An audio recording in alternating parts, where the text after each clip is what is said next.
Hey friends, around 70% of viewers who watch my videos haven't subscribed yet. If you enjoy the content, please consider subscribing. It would truly mean a lot to me. Also, don't forget to hit the like button and share your thoughts in the comments. Your support helps the videos reach more people and really helps the channel grow. Thank you so much. Let me know in the comments which city or country are you watching from.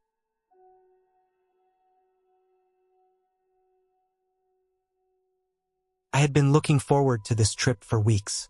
Work had been relentless, and I needed a break. A real break, away from the city's noise and constant rush. So, I decided to rent an Airbnb in a small town about 3 hours from where I lived. It was a place I'd never been to before, but the pictures on the listing showed a modest house, surrounded by trees and quiet streets. Nothing fancy, but that's exactly what I wanted. Simplicity and peace.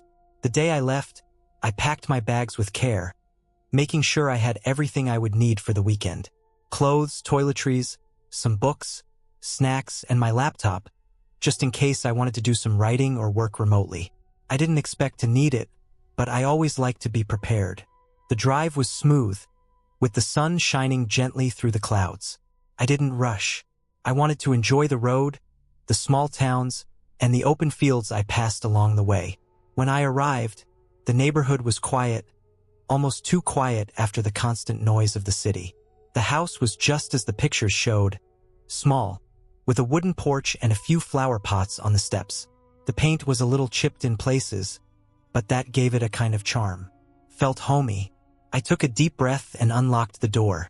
Inside, the house was clean but clearly lived in. The wooden floors creaked a bit under my feet, and there was a faint smell of wood polish mixed with a hint of something like cinnamon. The living room had a comfortable old couch, a small coffee table with a stack of magazines and books, and a TV mounted on the wall. The kitchen was simple, with white cabinets and a small window that looked out into the backyard. It wasn't modern or flashy, but it felt real. I liked that. I spent some time unpacking and making the space my own for a few days. I opened the windows to let the fresh air in. Outside, the trees swayed gently in the wind, and I could hear birds chirping somewhere in the distance. No cars, no sirens, no honking, just nature and silence. It was exactly what I needed. That evening, I cooked myself a simple meal. I found some pasta and sauce in the cupboards. Left by the previous guest or the owner, I wasn't sure. The stove worked well enough, and I sat down by the small dining table to eat. The quiet made me notice little things I never paid attention to before. The ticking of the old clock on the wall, the way the shadows moved as the sun went down. After dinner, I settled on the couch with a book I had brought along. The soft glow of the lamp made the room feel warm and cozy. Outside, the sky darkened, and the stars slowly appeared, shining brighter than I had seen them in the city. It was peaceful in a way that felt almost foreign to me. That first night, I slept deeply. The mattress wasn't perfect, but it was comfortable enough. The silence was a little overwhelming at first, but eventually, it became soothing. I woke up early the next morning to the sound of birds and the soft light filtering through the curtains. The next few days followed a slow, easy rhythm. I explored the town a little, visited a small bakery where the smell of fresh bread filled the air, walked through quiet streets lined with trees, and sat by the riverbank watching the water flow. I spent long hours reading and writing, enjoying meals I made in the little kitchen, and just sitting on the porch, watching the world go by. The Airbnb became more than just a place to stay. It was a quiet refuge where I could slow down and breathe. The small things mattered. The way the morning light hit the floor, the feel of the cool breeze on my skin, the sound of leaves rustling. The house didn't have any fancy amenities, but it had a warmth and simplicity that made me feel grounded. One afternoon, as I was sitting on the porch reading, I noticed a small garden in the backyard. It looked like it hadn't been tended in a while, but there were still some flowers growing stubbornly among the weeds. I decided to spend some time clearing the weeds, pulling them out carefully and moving rocks around. It felt good to work with my hands, to make something a little nicer, even if just for myself. The owner had left a few notes in a guest book. I read through them and found stories from people who had stayed here before. They talked about the quiet, the peaceful nights, the slow mornings. It made me feel connected to others who had found some calm here too. By the third night, I was completely settled. I cooked a bit more, tried a new recipe I found online, and even made some tea from the leaves I had picked up at the local store. I sat outside again, looking up at the stars, feeling the cool air on my face. The town was so quiet. The only sound was the occasional rustle of a tree or the distant bark of a dog. On my last day, I woke up early and packed my bags slowly.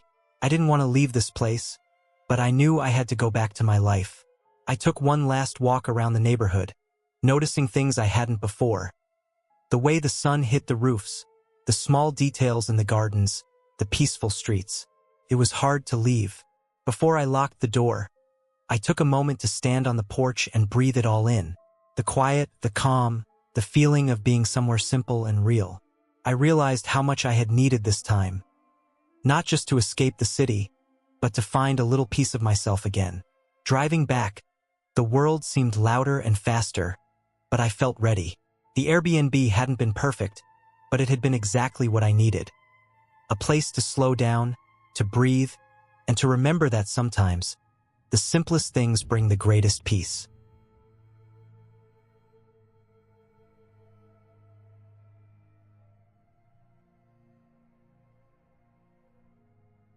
I had booked a small Airbnb for a weekend getaway, something quiet and away from the city noise. I was feeling tired from work and needed a change of scene. Just somewhere simple, peaceful, and with nature nearby. I picked a cabin in a rural area a few hours from my home, a place that looked cozy in the pictures, surrounded by trees and fields. The host's reviews were good, and the price was right. It was nothing fancy, but exactly what I was looking for. The drive there was longer than I expected. It was late afternoon when I finally arrived, the sun hanging low in the sky and casting a golden light over the countryside. The road had narrowed to a single-lane dirt path, and I had to slow down for the occasional pothole and overhanging branches. My car was coated in dust by the time I pulled up near the cabin. The house was small but solid-looking. It was built of weathered wood, with a front porch running the length of the building. There were a few rocking chairs on the porch, worn but sturdy, and a small table with a potted plant on it. The roof had dark shingles, and smoke was faintly rising from the chimney, though I wasn't expecting anyone else there. I took my bags inside. The interior was exactly like the pictures, but even more comforting in real life. The wooden floors creaked slightly underfoot, and the smell of pine and old wood filled the air. There was a small living room with a couch, a coffee table, and a modest bookshelf filled with well-read books. The kitchen was tiny but neat, with basic appliances, a stove, a microwave, and a small fridge. There was one bedroom with a queen-sized bed, the linens fresh and clean. The bathroom was simple but tidy, with fresh towels folded on a rack. I set my bags down, took a deep breath, and let myself relax. The quiet was immediate and thick. The only sounds were the occasional birds and the gentle rustling of leaves outside the window. I decided to unpack slowly, hanging my clothes in the small closet and arranging my toiletries on the bathroom shelf. After that, I made myself a cup of tea using the electric kettle in the kitchen. I sat on the porch with the tea, watching the sun set behind the trees. The colors shifted from orange to pink to a deep blue as night fell. The stars began to appear, twinkling sharply in the clear sky. The air was cool, carrying the scent of damp earth and pine needles. I felt a calm I hadn't known in months. Inside, I lit a few candles I had brought, filling the room with a soft, warm glow. I pulled a blanket over myself on the couch and picked up a book from the shelf. The quiet was so complete that I could hear the ticking of the old clock on the wall. Around midnight, I went to bed. The mattress was firm but comfortable, and the blankets were thick enough for the cool night. I slept deeply, the silence outside broken only by distant sounds of nature. A night bird calling, the occasional rustle of a small animal in the brush. The next morning, I woke early to the light filtering through the curtains. I opened the window to let fresh air in. Outside, the morning was crisp and clear. I made coffee in the small kitchen, enjoying the slow start. After breakfast, I put on my hiking boots and set out to explore the area. The cabin was near a forest path that led into the woods. The trail was narrow but well-trodden, winding through tall trees whose leaves were just beginning to change color for the season. The air was fresh and smelled of moss and pine. I walked slowly, listening to the crunch of leaves underfoot and the distant chirping of birds. Along the path, I noticed small signs of wildlife. A deer's tracks in the mud, the broken branch of a bush where a rabbit had been hiding, and scattered acorns on the ground. I took a few pictures with my phone, wanting to remember the peace of this place. After a couple of hours, I returned to the cabin. I was tired but refreshed. I decided to try out the small grill outside. The host had left charcoal and some utensils, so I cooked a simple lunch, some sausages and vegetables. The smoke rose in thin wisps, and the smell mixed with the fresh air made me feel content. In the afternoon, I settled back onto the porch with a notebook. I wrote about my time here, the feeling of calm that came with being so removed from the city. I made lists of things I wanted to do when I returned to my regular life, plans for work and rest and adventure. That evening, I prepared a small dinner inside and lit the fireplace. The crackling of the fire was comforting. I sat near it, sipping a glass of wine I had brought, feeling warmth spreading through my body. The night was colder now, and the thick blanket I wrapped around myself helped me stay cozy. Sleep came early that night. I woke a few times but quickly fell back into deep rest. The next day was more relaxed. I spent the morning reading and napping. I went back to the forest path later in the afternoon for a shorter walk, stopping by a small creek I hadn't noticed before. The water was clear and cold, running over smooth stones. I took off my shoes and dipped my feet in, feeling the chill spread. As the sun began to set, I packed my bags slowly, not wanting to leave but knowing I had to return to reality. I cleaned the cabin a little, wiped down surfaces, took out the trash, and made sure everything was in order like the host requested. Before locking the door, I stood on the porch again, looking out at the wide open space and the forest beyond. The sky was painted in deep purples and reds, the stars beginning to show once more. I breathed deeply, feeling grateful for this quiet weekend. The drive back to the city was easier, even though it was dark and the road was rough. I played soft music in the car and let my thoughts drift. I felt calmer, more grounded. The stress that had weighed on me before this trip seemed lighter. When I got home, I unpacked slowly and organized my things, carrying with me the sense of peace I had found at that small cabin. The experience reminded me how important it is to take time away from the rush of everyday life, to slow down and connect with simple things. The sound of the wind in the trees, the smell of fresh air, the warmth of a fire. I knew I would come back again someday. The cabin was more than just a place to stay. It was a refuge, a reminder of quiet moments that help carry you through the busy world.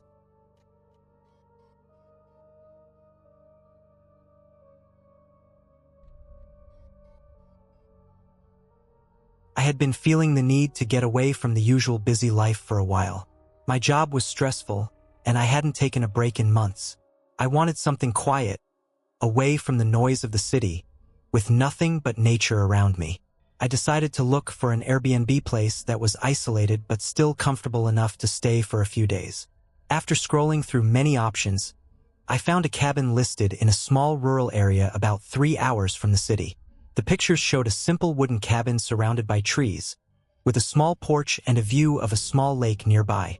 It looked peaceful and untouched, exactly what I wanted. I booked the cabin for 4 nights. The host's reviews were good, nothing fancy, but clean and straightforward. No mention of anything unusual or complicated.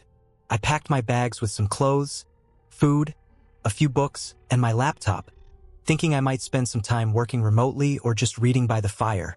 I planned to drive there early in the morning to make the most of my time. The drive was longer than I expected.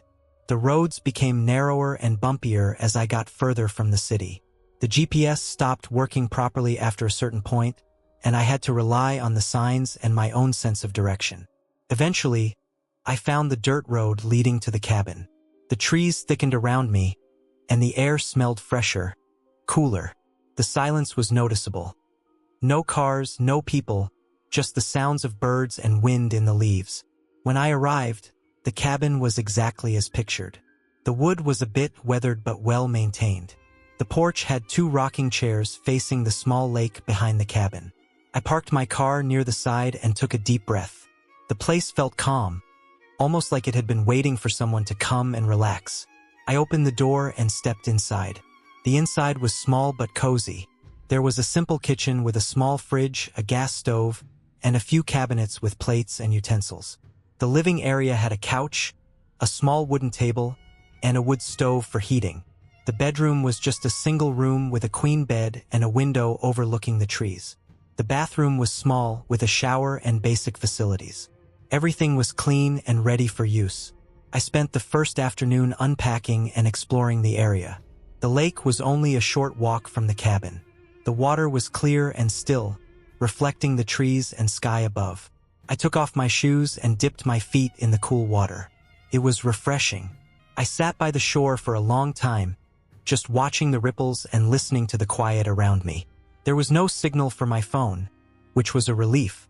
I felt cut off from the world in a good way. That evening, I made a small fire in the wood stove. The cabin smelled of pine and smoke. I cooked a simple meal, some pasta I had brought and canned sauce. I ate while sitting on the couch, looking out the window at the dark forest. The only light came from the fire and the stars outside. I didn't feel lonely or scared. It was peaceful. The next few days passed quietly. I spent mornings walking around the property, taking photos of plants and animals. I saw deer tracks near the edge of the woods and heard the calls of birds I didn't recognize. Sometimes I sat on the porch, writing in my journal or reading. The nights were cold, but the wood stove kept the cabin warm.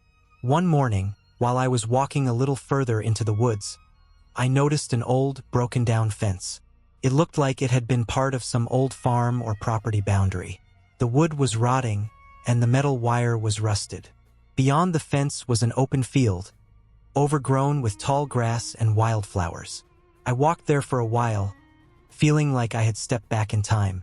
On my third night, a strong wind blew through the trees. The branches scratched the windows, and the roof creaked. The power was out in the area, but the cabin didn't rely on electricity except for a few lights powered by a generator the host said was kept for emergencies. I lit candles I had brought and sat by the fire. The wind howled outside, but inside, the cabin felt safe. The next day, the sun came out again. I went back to the lake, where the water was calm and inviting. I found a small wooden dock and sat on the edge, letting my feet dangle over the water. A family of ducks swam nearby, and I watched their smooth movements. I took photos, hoping to capture the simple beauty of the place. On the last night, I prepared to leave the next morning. I cleaned up the cabin, put the fire out carefully, and packed my bags. Before going to bed, I sat on the porch one last time. The stars were bright, and the air was cool and fresh. I thought about how different this place was from my daily life, how much I needed this quiet time. When I woke up, I had breakfast, then loaded my bags into the car. I took one last look around the cabin, feeling a quiet gratitude for the experience. The time there was simple and slow, but exactly what I needed. I started the car and drove away, already thinking about when I could come back again. The drive back was peaceful. I felt calmer, more relaxed than I had in months. This trip wasn't about excitement or adventure. It was about finding stillness, being alone with my thoughts, and remembering that sometimes the simplest places can be the most meaningful.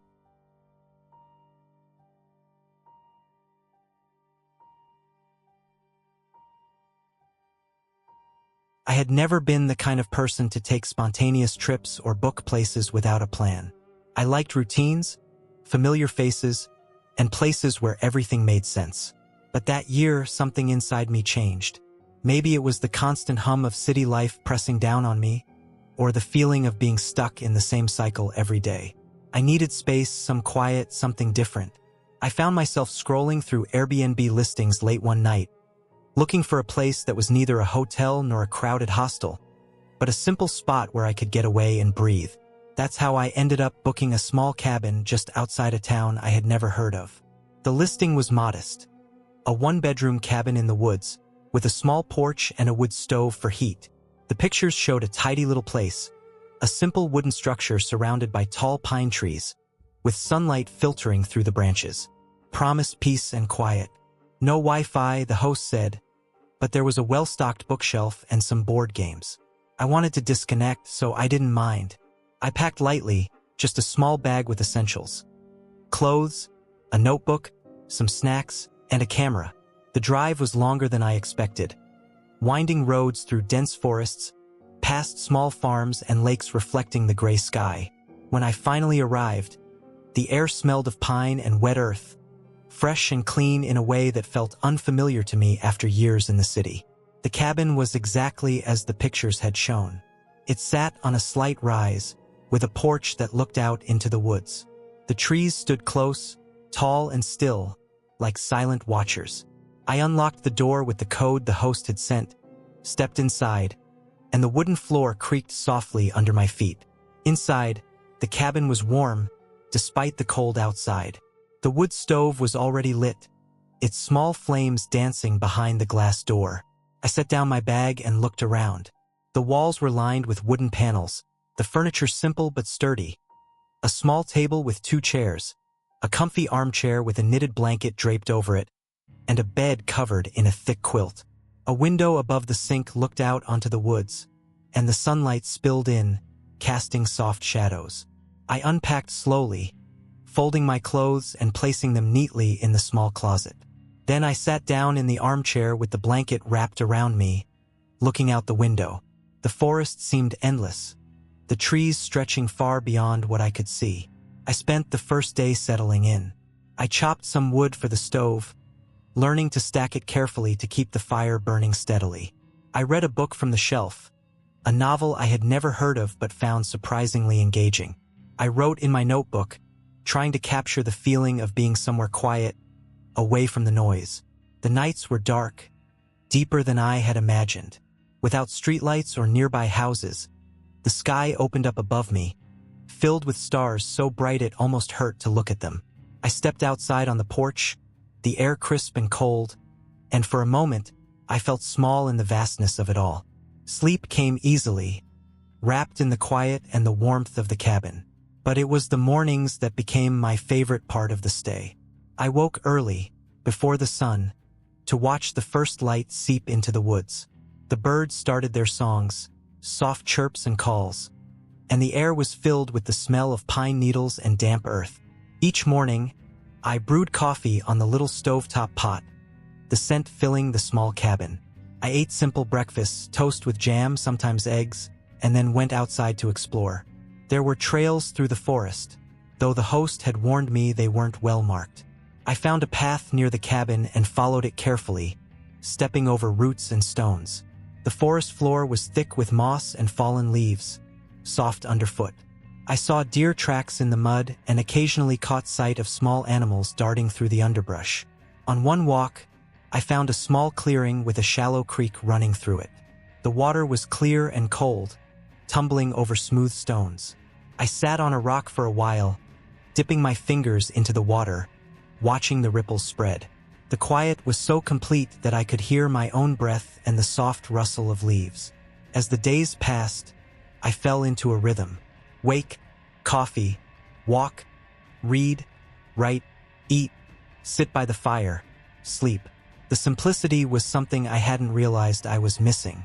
I didn't check my phone much, only once a day or so to let family know I was okay. No emails, no news, just the cabin and the forest. One afternoon, I noticed the sky darkening, heavy with clouds rolling in from the west. The wind picked up, shaking the trees and sending leaves tumbling across the ground. I hurried back to the cabin, feeling the first drops of rain before I reached the porch. Inside, I closed the windows and stoked the fire, watching the flames flicker as the rain pattered on the roof. The storm lasted through the night, loud and steady. Thunder rolled in the distance, and the wind howled around the cabin. I lay in bed listening to the sounds, feeling strangely comforted by the strength of the weather outside. It reminded me that I was not alone. The world was alive and moving beyond my small refuge. The next morning, the storm had passed. The air was fresh and clean, washed by the rain. The forest looked different, leaves glistening with droplets, the ground damp and soft. I went outside and took a deep breath, feeling renewed. I decided to explore further that day, taking a longer trail the host had mentioned in a note tucked into the welcome booklet. It led to a small lake about 2 miles from the cabin. The path was harder, steeper in places, but the woods were beautiful. I stopped often to rest and take pictures. A fallen log covered in moss, a cluster of wildflowers bright against the green, a bird perched high in a tree. When I reached the lake, it was quiet and still. The water reflected the sky like glass, surrounded by tall pines and the occasional birch. There was a small wooden dock, weathered and worn, stretching out into the water. I sat on the edge, dangling my feet above the surface, watching small fish swim near the shore. The sun was warm on my skin, and the silence felt complete, except for the occasional splash of a fish or the call of a distant bird. I stayed there for a long time, just sitting and breathing, feeling a calm I hadn't known in years. On the way back to the cabin, the light was softer, the sun lower in the sky. Shadows stretched long across the trail, and the forest took on a golden glow. I thought about how small this place felt in comparison to the city I had left behind, how much I had been missing. That night, as I sat by the fire, I thought about the whole trip. It wasn't just a vacation. It was a chance to slow down, to be quiet, to listen to myself again. The simple act of being in one place, disconnected from the rush of everyday life, had changed something inside me. The last few days passed much like the first. Walks, reading, writing, quiet moments on the porch. I even tried cooking a simple stew on the stove, chopping vegetables carefully and letting the aroma fill the cabin. It was a small thing, but it made the place feel more like home.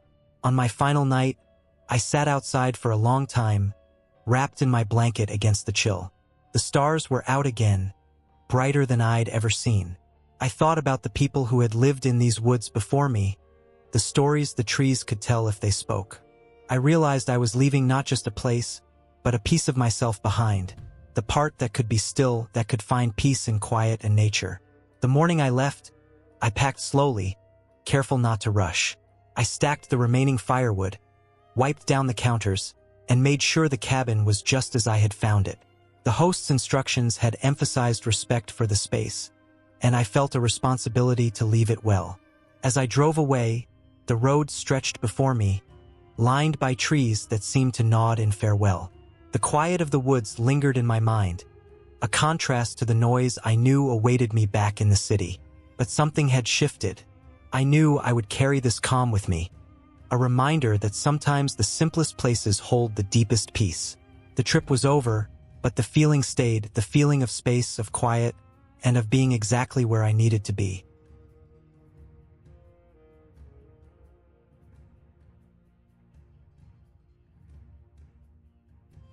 I had booked the Airbnb on a whim.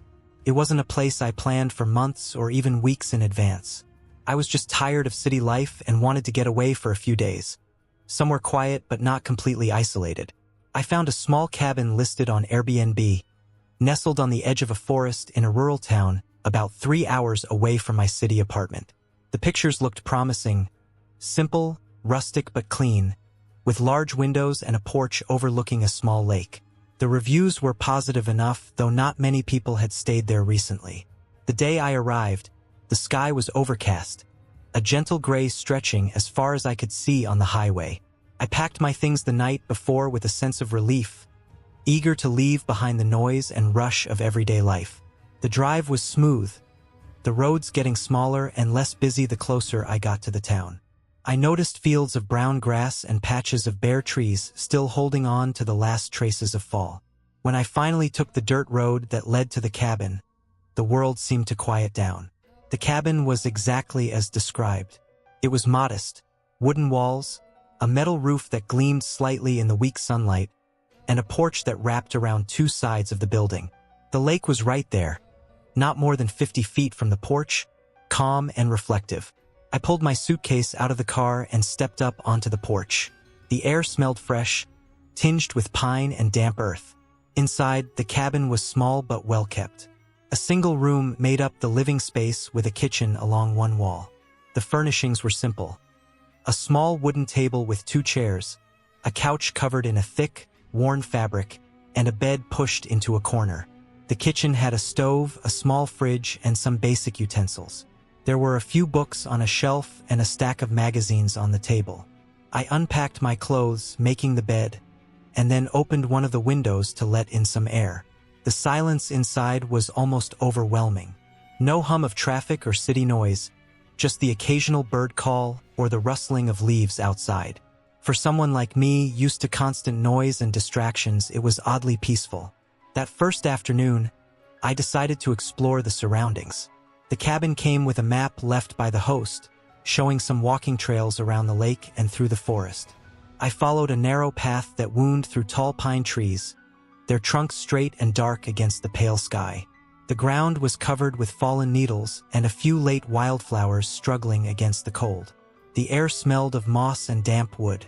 As I walked, I saw a few small animals, squirrels darting up trees, a pair of deer grazing quietly in the distance. The forest felt alive but calm, untouched. I kept the path for nearly an hour before turning back to the cabin. My legs were tired from the walk, and I was looking forward to cooking dinner. Back at the cabin, I lit a small fire in the fireplace. It was an old iron stove that filled the room with warmth and a soft orange glow. I had brought some simple ingredients, a few vegetables, some chicken breasts, and bread. Cooking felt slower and more deliberate here, with nothing else to distract me. I chopped the vegetables carefully and stirred the chicken in the pan, the smells filling the small room. After dinner, I sat on the porch with a cup of tea, wrapped in a blanket. The sky was dark now, the stars starting to peek through the clouds. The lake was smooth like glass, reflecting the faint light. I could hear the occasional splash of a fish or frog, and the distant sound of an owl. The next day, I planned to visit the nearby town, just a few miles down the road. It was a small place with a single grocery store, a diner, and a gas station. I needed some supplies, but mostly I wanted to see what life was like in this quiet corner of the world. I packed a small backpack with water, my camera, and a notebook. The town was exactly as I expected. Slow, quiet, and welcoming. People nodded as I passed by, and the diner smelled of coffee and frying bacon. I bought some fresh bread and eggs, chatted with the store clerk about the best hiking trails, and filled my water bottle. The town had that unhurried pace that city people often miss, where people knew each other's names and stopped to talk for a moment. Back at the cabin, I decided to take one of the longer trails the clerk had recommended. It led deeper into the forest and supposedly ended at a waterfall. I set out mid-morning, the sun higher in the sky now, warming the earth. The trail was rougher here, with rocks and roots to navigate, but it was peaceful. I took my time, stopping often to take photos of interesting trees, wild mushrooms, and patches of moss. After about an hour, I heard the sound of rushing water. The trail opened up to a clearing where a small waterfall tumbled down moss-covered rocks into a clear pool below. The water was cold and fast, sparkling in the sunlight. I sat on a nearby rock, letting the sound wash over me. It was the kind of place that made you forget everything else. The stress, the deadlines, the noise of the city. I stayed there for a long time, just breathing and watching the water. Eventually, I made my way back, feeling lighter than I had in weeks. That evening, I noticed a few things about the cabin that I hadn't seen before. The old wooden floor creaked softly when I walked. There was a faint smell of wood smoke that lingered even when the fire was out. The windows were drafty in places, and the curtains fluttered with the slightest breeze. I fixed some of the loose floorboards with the small toolkit the host had left behind. I also found a notebook on a shelf, filled with notes from previous guests. They wrote about the wildlife they saw, the books they read, the stars they watched. It was strange to feel connected to strangers through this simple book, all of us sharing this quiet space. The next day was colder. The sky was heavy with clouds, and a light drizzle began in the afternoon. I stayed inside, reading the books left behind by the host, a few novels and a thick history of the region. I cooked a slow stew on the stove, the smell filling the cabin. Outside, the rain tapped gently on the roof and windows. I sat by the window with my tea, watching the drops run down the glass. The world outside was gray and wet, but inside was warm and safe. I thought about how easy it was to forget the little things when you're busy. But here, everything felt simple and clear. On my last full day, I woke early to a bright blue sky. The rain had passed, leaving the air crisp and clean. I decided to take one more walk around the lake. The sun was low, casting long shadows over the water. I noticed how the light made the trees glow with a golden hue. As I walked, I found a small dock where the wood was worn smooth by years of use. I sat down, dipping my fingers in the cool water. There was a sense of peace here, something steady and lasting. I thought about the city waiting for me, the noise and rush, and how different this place was. Back at the cabin, I packed up my things slowly. I cleaned the kitchen, stacked the firewood, and closed the windows tightly against the coming night. Before leaving, I wrote a note for the host, thanking them for sharing the space.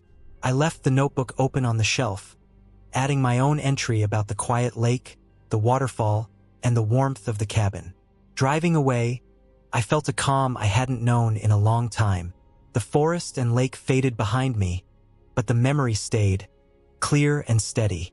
This trip wasn't about escaping forever, but about finding a moment to breathe, to slow down, and to remember what peace feels like.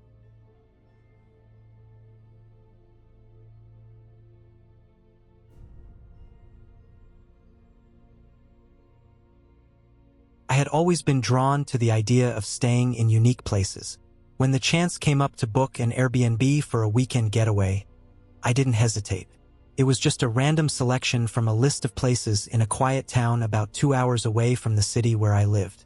I wanted to get out of the usual hustle and spend some time alone, somewhere peaceful but with a touch of charm. The listing was simple.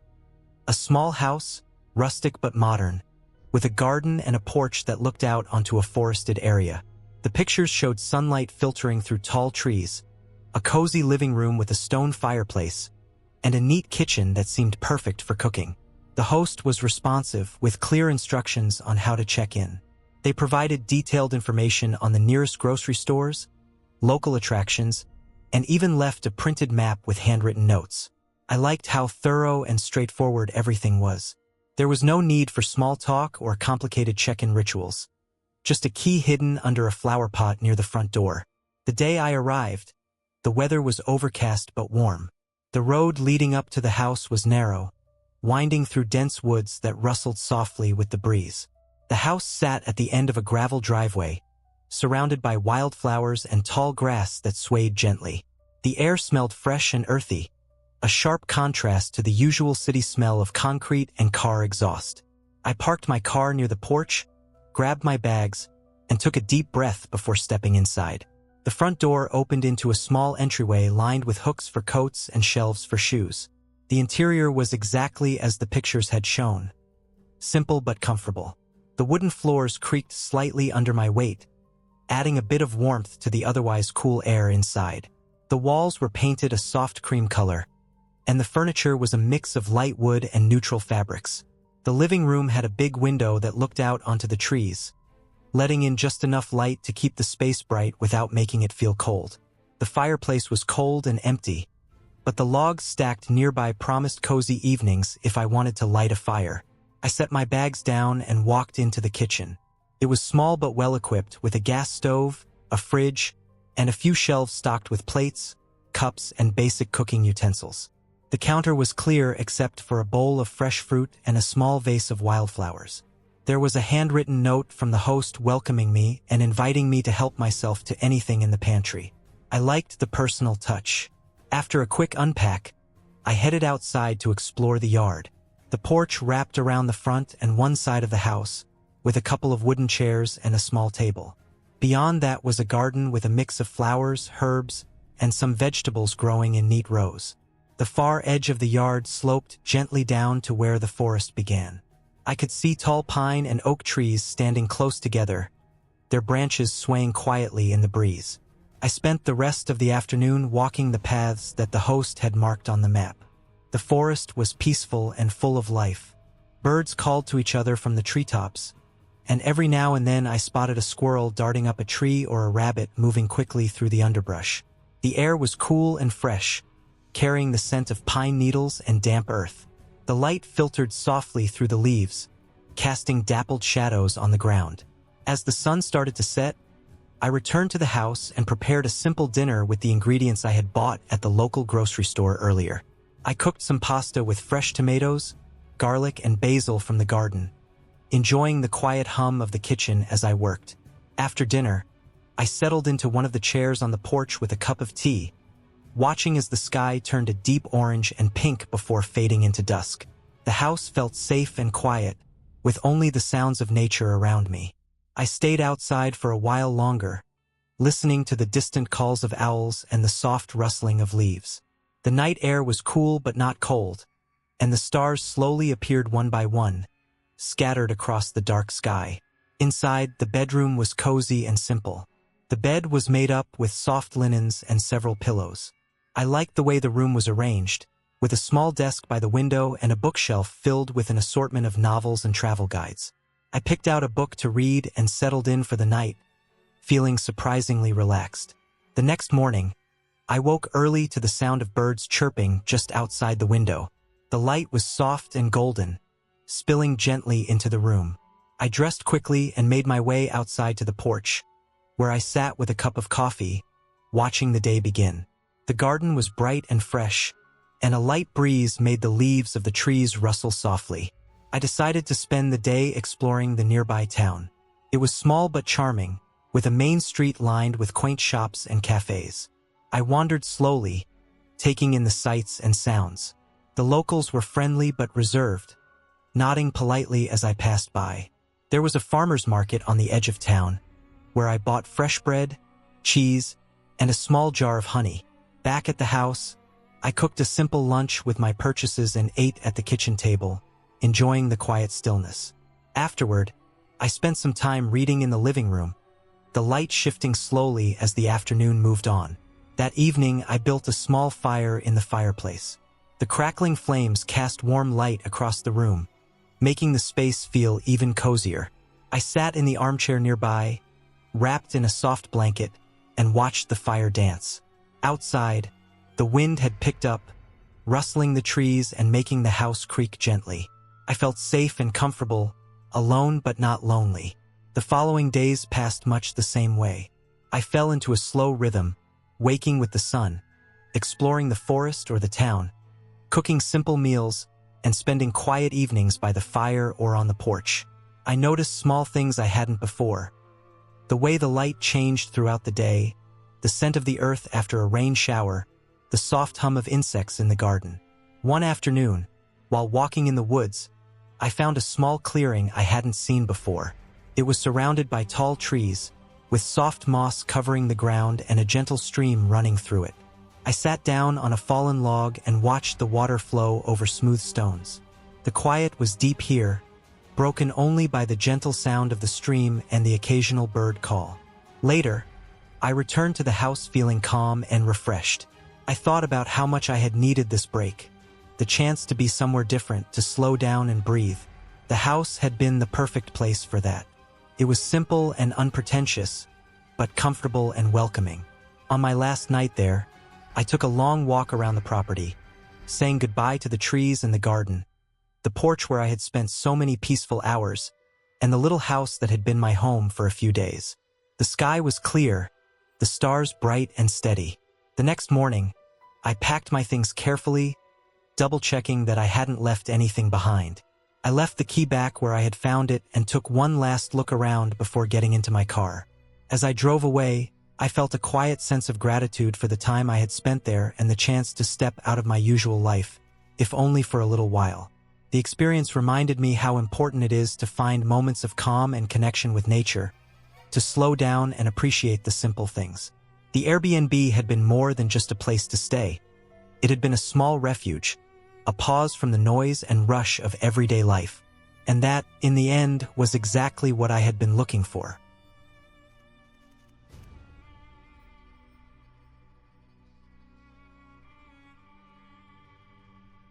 I was searching for a place to stay for a few days during a work trip. The city I was going to visit had hotels, sure, but I wanted something different. somewhere quieter with a bit more character. That's when I stumbled on a small Airbnb listing on the outskirts of town.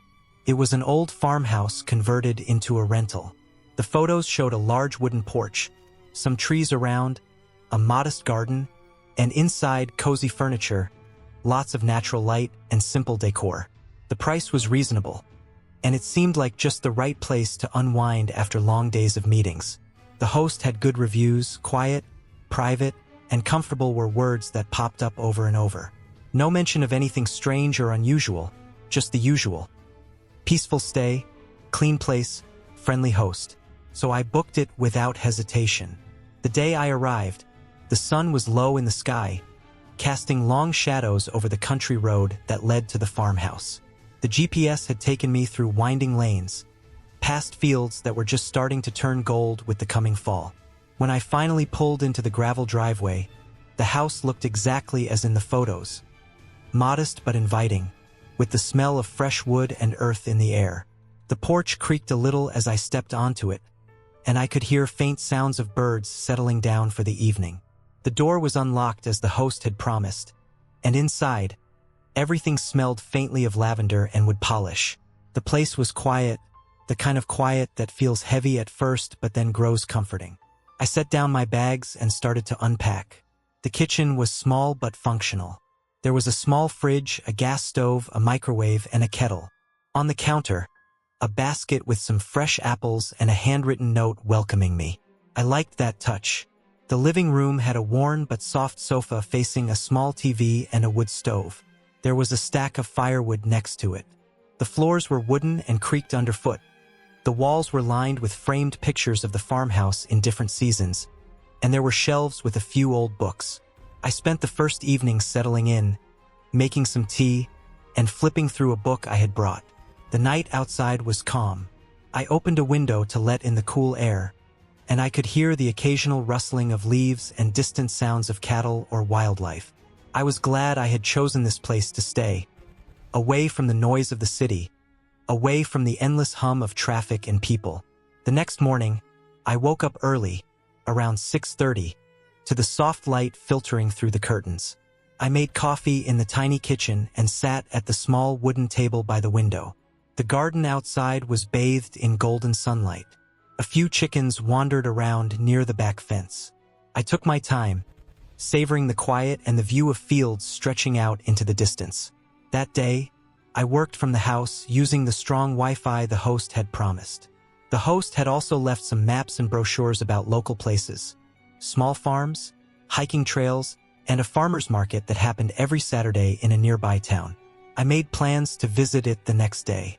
The farmhouse felt lived in but well cared for. I noticed small details, an old clock ticking in the hallway, a faded quilt on the bed, a ceramic vase with dried flowers on the kitchen counter. It was clear someone had taken care to make this house a home, even for short stays. Each day I followed a simple routine. Work in the mornings, a walk in the afternoon, reading or cooking dinner in the evening. One afternoon, I explored the area around the house. Just down the lane was a small pond surrounded by reeds. I sat there for a while watching the water and the sky reflect on its surface. The weather changed a few times during my stay. One day it was bright and sunny, the next rainy and cool. When it rained, the sound on the tin roof was steady and calming. I enjoyed those moments, curling up with a book and a blanket, the kettle boiling for hot tea. On my third night, I decided to light the wood stove. The air had turned chilly, and I wanted the warmth and the smell of burning wood. Gathering the firewood from the stack by the door, I arranged the logs carefully, struck a match, and soon the stove was crackling. The flames threw flickering shadows on the walls, and the warmth spread quickly through the room. That night I slept well. The bed was firm but comfortable, the sheets clean and soft. I woke early again, feeling rested. On the fourth day, I went to the farmer's market. It was small but lively. Local farmers sold fresh vegetables, homemade bread, honey, and jams. I bought a jar of raspberry jam and a loaf of sourdough bread. The people there were friendly, nodding or smiling as I walked by. The market had a simple charm, very different from the busy city markets I was used to. Back at the farmhouse, I made myself breakfast with fresh eggs I had bought from a neighbor who delivered eggs daily to the host. The eggs were rich and yellow, tasting of fresh farm life. One morning, I noticed the mail slot at the front door had a small stack of letters and newspapers. The host's mail, I guessed. I didn't touch it, but it made me think about the life this house had beyond my short stay. Throughout the week, I grew used to the sounds around me. The occasional bark of a dog, the crow of a rooster at dawn, the rustling of trees in the wind. The stars at night were incredibly bright here, far from city lights. There was a small bathroom with a shower, and the water pressure was good. Hot water came quickly, which was a relief after chilly mornings. The towels were thick and fresh. The soap smelled of pine. One afternoon, while I was washing dishes, I heard a car coming down the gravel driveway. It was the host returning for a few hours, as they had mentioned they would check on the house midweek. They didn't stay long, just tidied the porch and watered the plants. I didn't speak much, just a polite wave from the kitchen window. The farmhouse had an honesty box system for small things like firewood or extra cleaning, and I left some money as a thank you. By the last night, I felt like I belonged there, even if just for a moment. The place had a slow, steady rhythm that made it easy to breathe and think clearly. Packing my bags the next morning was a little sad. I had enjoyed the peacefulness, the simple life away from screens and noise. The farm smelled fresh, the wooden floor cool beneath my feet. Before I left, I opened the guest book the host had left on the coffee table. I wrote a note thanking them for the stay, saying the house felt like a refuge. I hoped they would continue to take care of it so others could enjoy the same quiet moments. Driving away, I took one last look in the rearview mirror. The farmhouse was small but stood proud, surrounded by trees and fields, waiting quietly for the next visitor.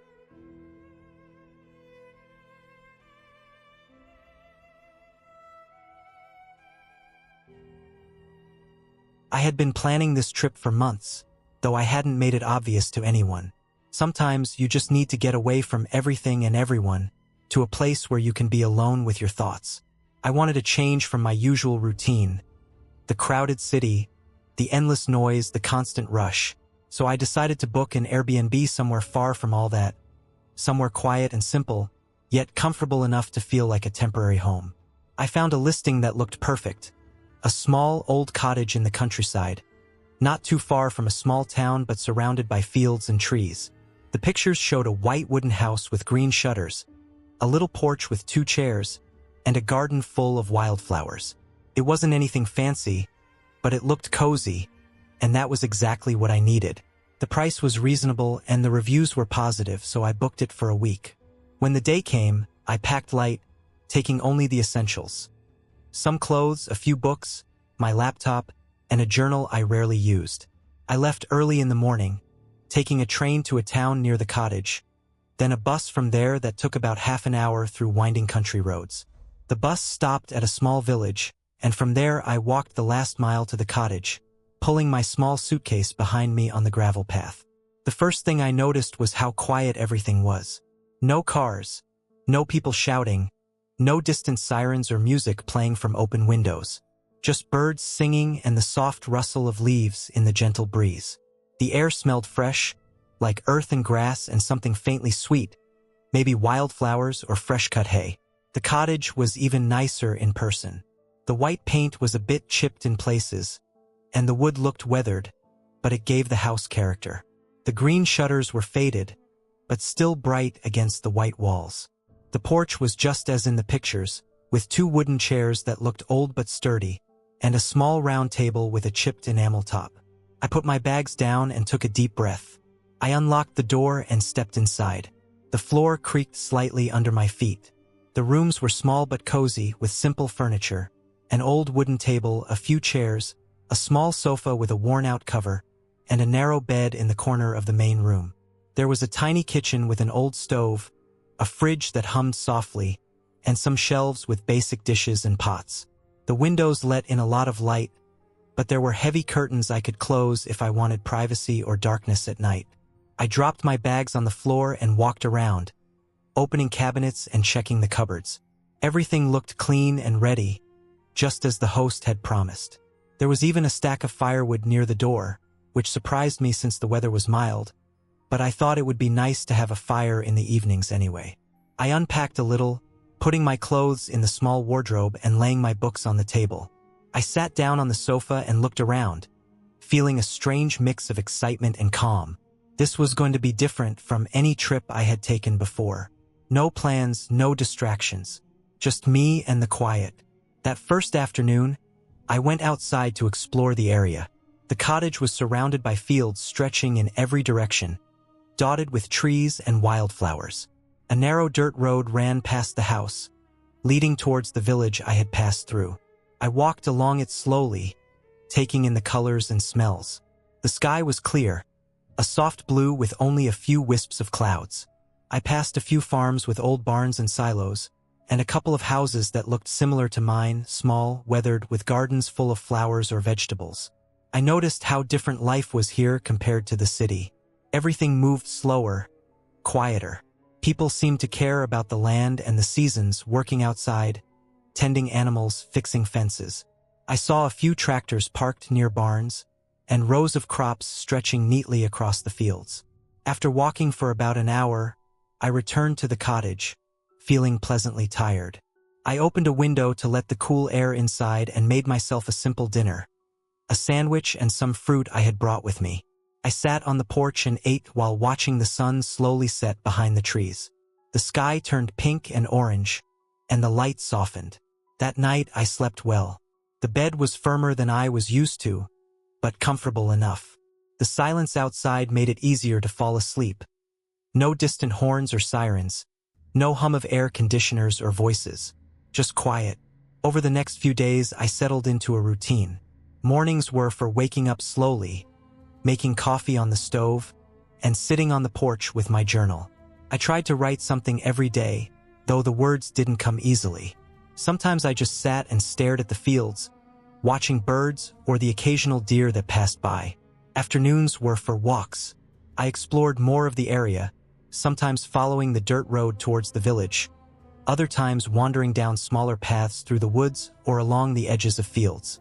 I discovered a small river nearby, with clear water flowing over smooth stones, and a wooden bridge that looked old but sturdy. I found a tiny store in the village where I bought fresh bread and eggs and sometimes milk. The store was small and basic, but it had everything I needed. The owner was a quiet older man who didn't say much but always smiled politely when I came in. One afternoon, I found a picnic table under a big oak tree near the river. I sat there for a while, eating a sandwich and watching the water flow. The sound of the river, the rustling leaves, and the occasional bird made it feel like the world had slowed down just for me. Evenings were my favorite time. I made simple dinners in the small kitchen, sometimes pasta, sometimes eggs and vegetables. I lit a small fire in the fireplace, even though it wasn't very cold outside.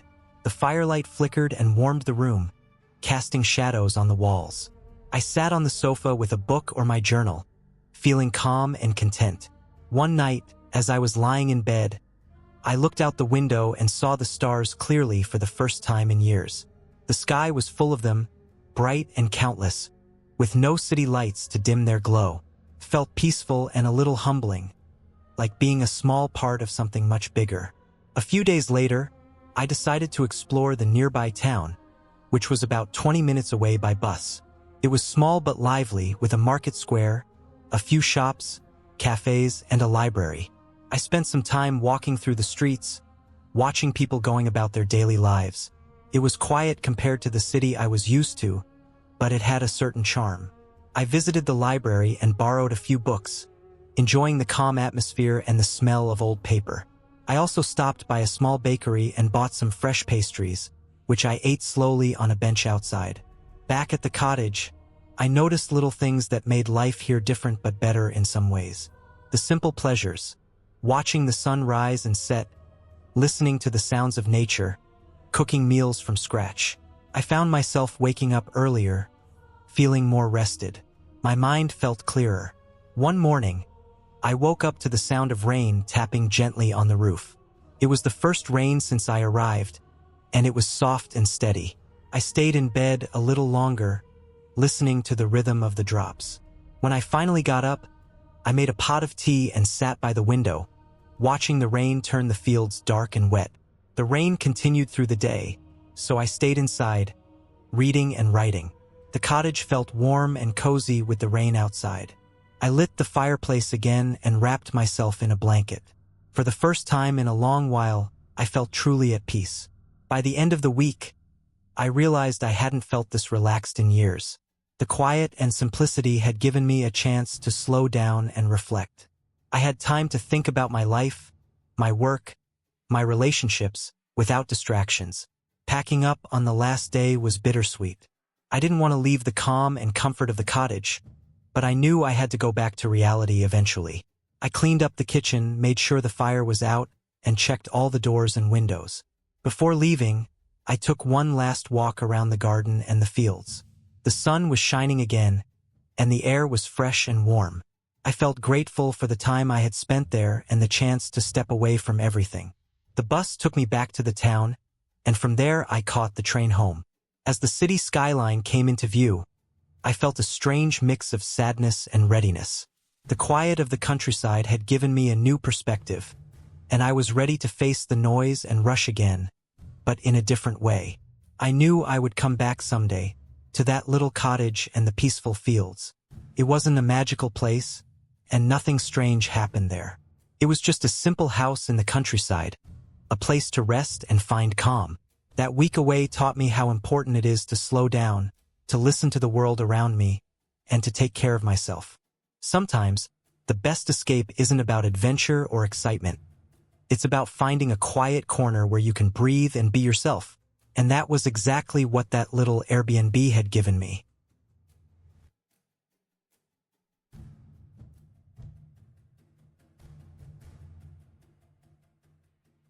I decided to take a break from my usual routine and book an Airbnb for a weekend getaway. The place I found was a small cabin located near a quiet lake, a few hours out of the city. The photos looked inviting. A modest wooden house surrounded by trees, with a little dock extending into the water. Promised peace and quiet, which was exactly what I needed. The drive out there was long but calming. As the city traffic disappeared behind me, the roads narrowed and the buildings thinned out, replaced by stretches of dense forest and open fields. The air felt fresher with each mile. I could already feel the tension in my shoulders starting to ease. When I finally arrived, the cabin was even better than the pictures suggested. It sat on a gentle slope, the front facing the lake. The water shimmered softly under the late afternoon sun.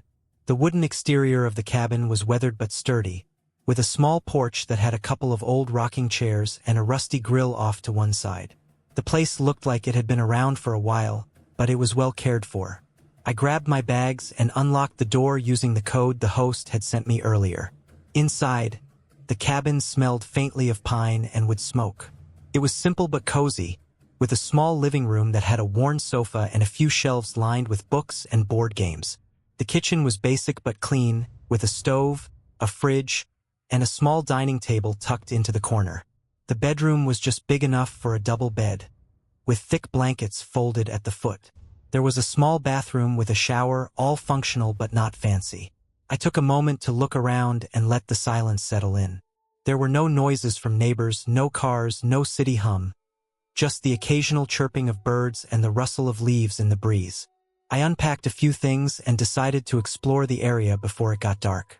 The path down to the lake was narrow but easy to follow, lined with bushes and wildflowers.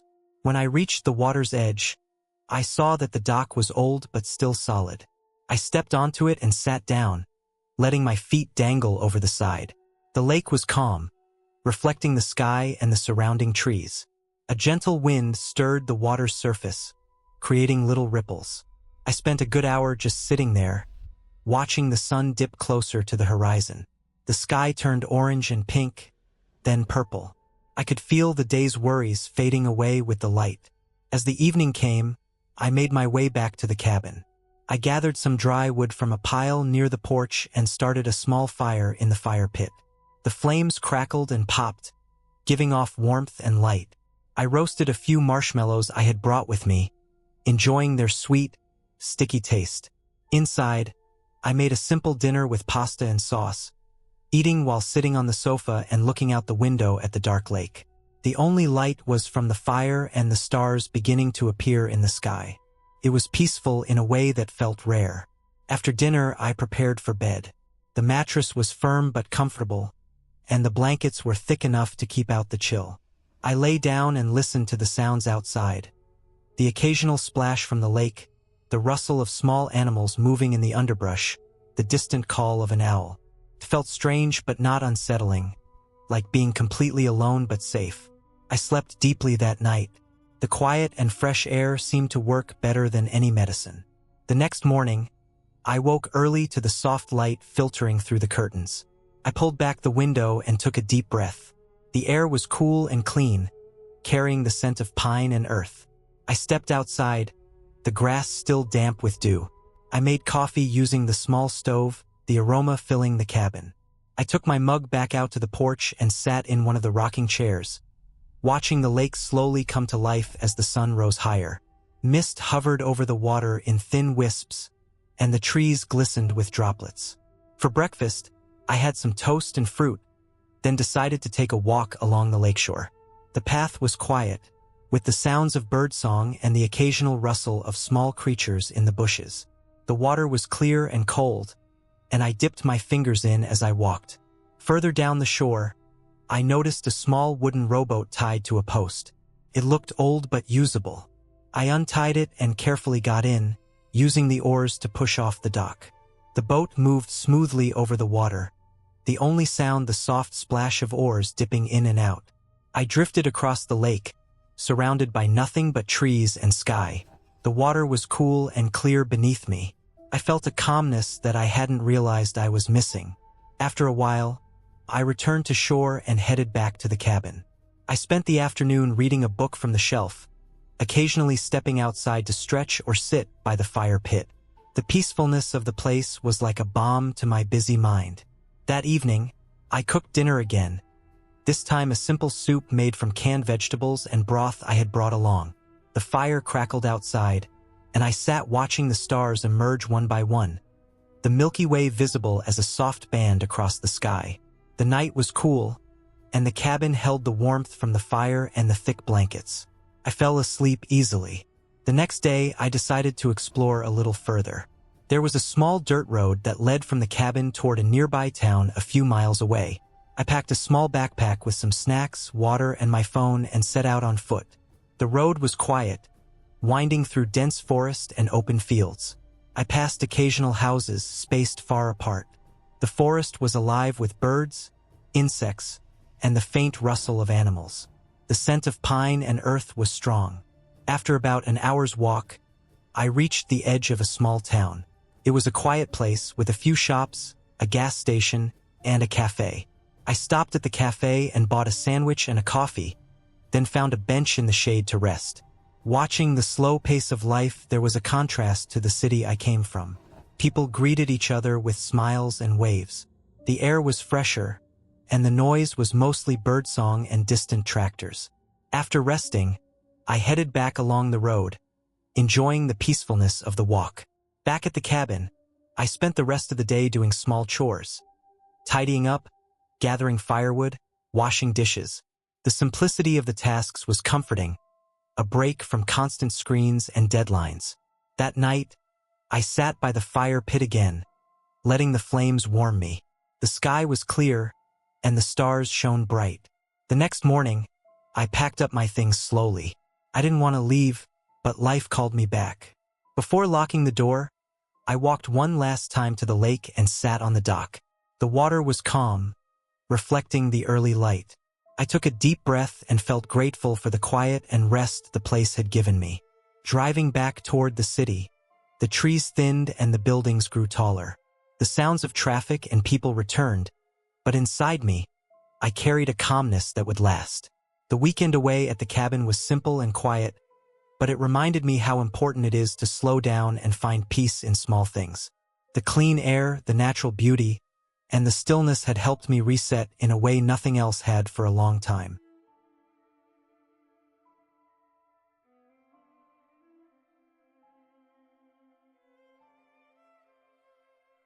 I had booked an Airbnb stay in a small town that I had never visited before.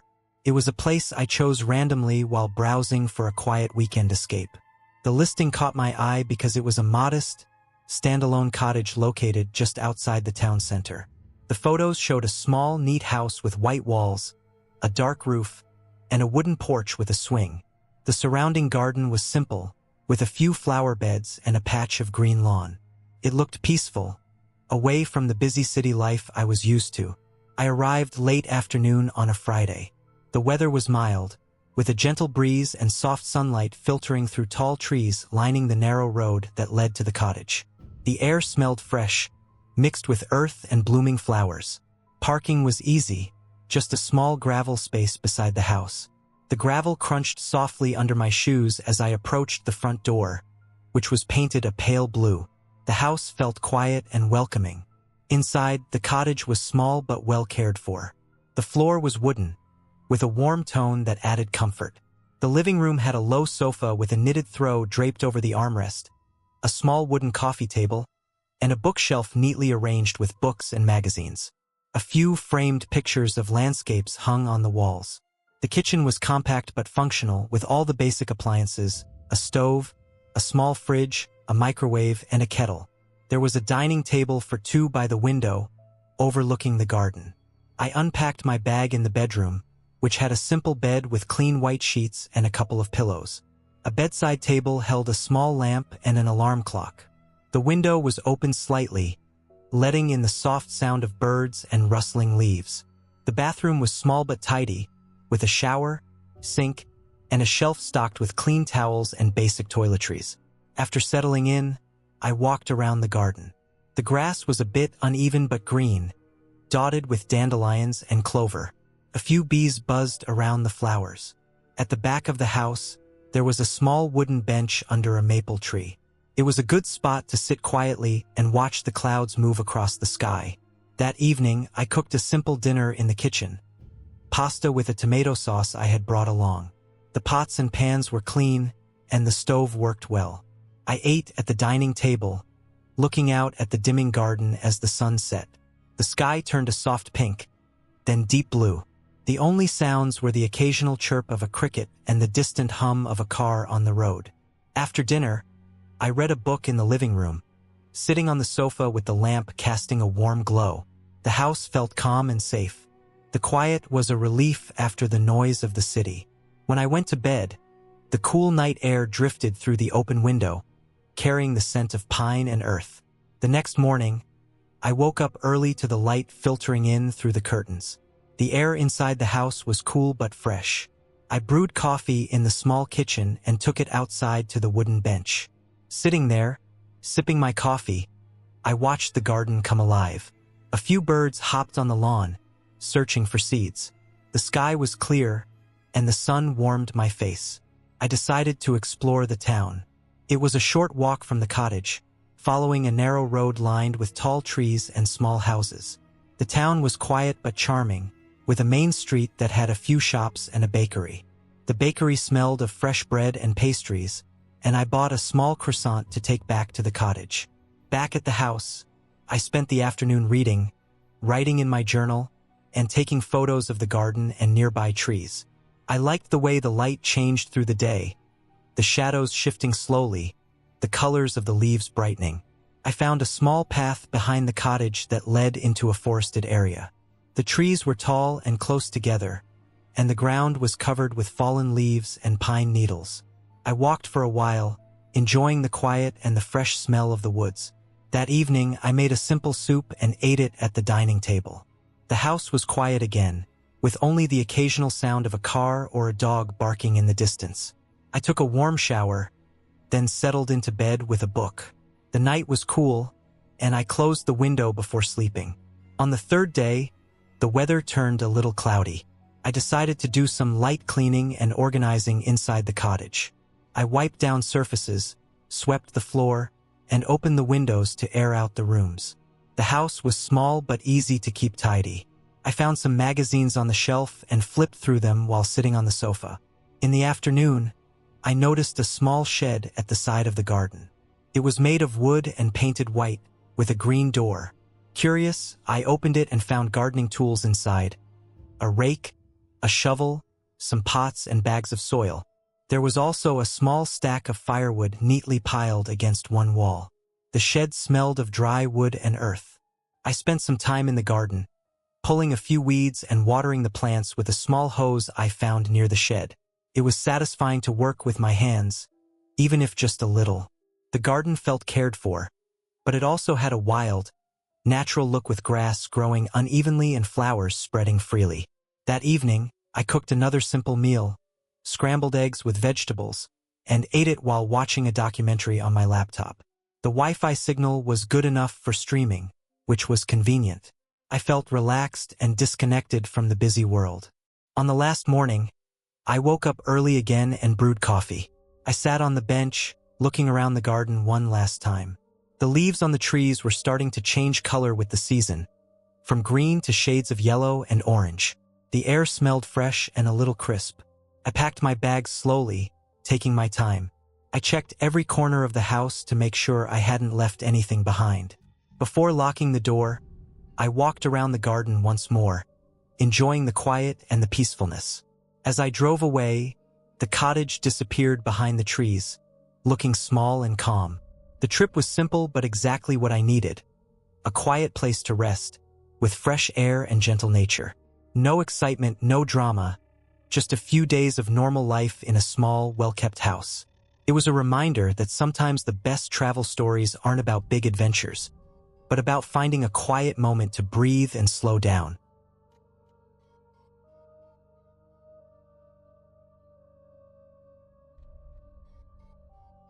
I had been searching for a place to stay for a weekend getaway, somewhere quiet but not too far from the city. After scrolling through countless Airbnb listings, I finally picked a small cabin tucked away in the outskirts of a rural town. The photos showed a wooden house surrounded by tall pine trees, a small porch with a couple of chairs, and large windows that let in plenty of light. It looked simple, clean, and inviting. The price was reasonable and the reviews were positive, so I decided to book it for 2 nights. On the day of the trip, I packed my bags with everything I thought I would need. Clothes for changing weather, a small cooler with some food and drinks, a book to read, and my phone charger. I double-checked the address and loaded it into the GPS. The drive was about 2 hours from my apartment, mostly along quiet country roads that twisted through forests and small farms. The sky was clear and the sun was warm, but I knew the temperature could drop quickly after sunset. As I approached the town, the buildings thinned out, replaced by fields and patches of woods. I turned onto a narrow gravel road, surrounded by dense trees on both sides. The road shook the car a bit as I drove slower to avoid potholes. After a few more minutes, I saw the cabin on the right side, partially hidden by a row of tall pines. It was just as in the pictures. A small, single-story wooden house with a steep roof and a stone chimney. There was a simple mailbox near the driveway with the house number, and a few scattered logs stacked beside the porch. I parked the car on a cleared patch of dirt next to the house and stepped outside. The air smelled fresh, a mix of pine and earth. The wind moved gently through the trees, making the leaves rustle softly. I took a deep breath and felt a calmness settle in. The front porch was made of wide wooden planks, a bit rough underfoot but sturdy. 2 old wooden chairs sat facing the small yard, which was bordered by wild grass and a few bright wildflowers. A narrow stone path led from the porch around to the back of the house. The windows were clean but thick with reflections from the sun. I pulled the key from the lockbox hanging near the door, using the code the host had sent me earlier. The lock clicked open smoothly. Inside, the cabin smelled faintly of wood and old paint. The floor was hardwood, polished but showing some scratches from years of use. The walls were painted a soft cream color, and simple framed pictures of forests and mountains hung here and there. The furniture was modest but comfortable looking. A small couch against one wall, a wooden table with 2 chairs, a narrow bookshelf filled with well-worn books and magazines. I dropped my bags by the door and walked over to the kitchen area. It was compact with a small fridge, a stove with 4 burners, a microwave, and a few cabinets. There was a kettle and some basic cookware. The countertops were clean but showed signs of age, with small chips and stains. On the windowsill above the sink, there were a couple of potted herbs, basil and rosemary, that looked healthy. I set the cooler down and pulled out a bottle of water and some sandwiches I had made. The cabin had no Wi-Fi advertised, so I knew this trip was going to be about disconnecting, which I welcomed. My phone signal was weak but enough for emergencies. After unpacking a little, I explored the rest of the cabin. There was one bedroom with a queen-sized bed, a simple wooden dresser, and a small nightstand with a lamp. The bed was neatly made with thick blankets and a few pillows. The window there gave a clear view of the woods behind the house. The bathroom was tiny but clean, with a shower, a sink, and a small cabinet stocked with extra towels and toiletries. Once I settled in, I grabbed my book and sat on the porch chair. The sun was starting to lower behind the trees, casting long shadows on the ground. The sounds of nature surrounded me. Birds chirping, leaves rustling, and the occasional distant bark of a dog. It was quiet in a way that felt both peaceful and strange, like the world had slowed down here. After a while, I decided to take a walk around the property. The backyard was uneven but mostly grassy, leading into the dense forest. I followed a narrow dirt trail that seemed to have been made by previous visitors or wildlife. The forest was thick with tall pines and scattered birch trees, their white bark bright against the dark green. The ground was soft with moss and pine needles. Here and there, patches of wild berries grew low to the ground. As I walked deeper into the woods, I noticed how the sunlight filtered through the branches, creating shifting patterns of light and shadow. The air smelled cooler and fresher. I kept an eye out for birds or small animals, but only saw a few squirrels darting between the trees. After about 30 minutes, I turned back toward the cabin, feeling a little tired but refreshed. The sun had almost set, and the sky was painted with soft pinks and purples. I could see the porch light glowing warmly through the window. Back inside, I made a small dinner with the food I had brought. The stove hissed as I heated some soup, and the cabin filled with a faint steam smell. I ate slowly, enjoying the quiet and the simple flavors. Once done, I cleaned the dishes carefully and set them to dry by the sink. As night fell, I lit a small candle on the table. The cabin became cozy and warm in the soft, flickering light. I sat back on the couch and read my book for a while, feeling the silence wrap around me like a blanket. Outside, the sounds of the forest had changed. The chirping of crickets had replaced the birds, and the wind whispered gently through the branches. Later, I prepared for bed. The blankets were thick and soft, perfect for the cool night air that would surely come. I left the window slightly open to let in some fresh air and closed my eyes, listening to the peaceful sounds outside. Morning came slowly. The soft light filtered through the curtains, and the smell of pine filled the air. I stretched and got up, feeling rested. I opened the window fully, letting the fresh, cool air wake me up. The forest looked bright and alive in the early sun. I brewed some coffee using the small drip pot I found in the kitchen. The warm smell filled the room as I sat at the table, sipping slowly while watching the trees sway gently outside. I spent the day doing simple things: reading more, taking another walk through the forest, and taking pictures of the wildflowers and tall trees. The quiet was constant but comforting, a sharp contrast to the noise and rush of the city. I thought about the way nature could be both calm and powerful at the same time. In the afternoon, I went further along the forest path. I found a small creek, its water clear and cool, bubbling over smooth stones. I sat on a flat rock nearby, watching leaves float by and listening to the gentle sound of water. There was no one else around, just the natural world moving at its own pace. As evening came again, I cooked a simple meal on the stove, feeling content with the day I had spent alone but not lonely. I lit the candle and read some more before getting ready for bed. The next morning, I packed my things slowly, taking my time to make sure I left the cabin clean and as I had found it. I felt a strange sadness leaving this place where time seemed to slow down and worries melted away. Before driving off, I stood on the porch one last time, breathing in the cool morning air and looking out at the forest. The sun was just beginning to rise, casting golden light over the trees and the cabin. I felt grateful for this quiet escape, this small refuge from the busy world. I locked the door behind me and started the car, ready to head back to my usual life. But I knew that the calm and peace I found here would stay with me a long time.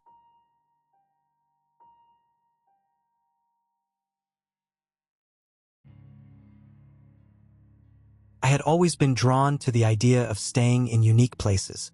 When the chance came up to book an Airbnb for a weekend getaway, I didn't hesitate. It was just a random selection from a list of places in a quiet town about 2 hours away from the city where I lived. I wanted to get out of the usual hustle and spend some time alone, somewhere peaceful but with a touch of charm.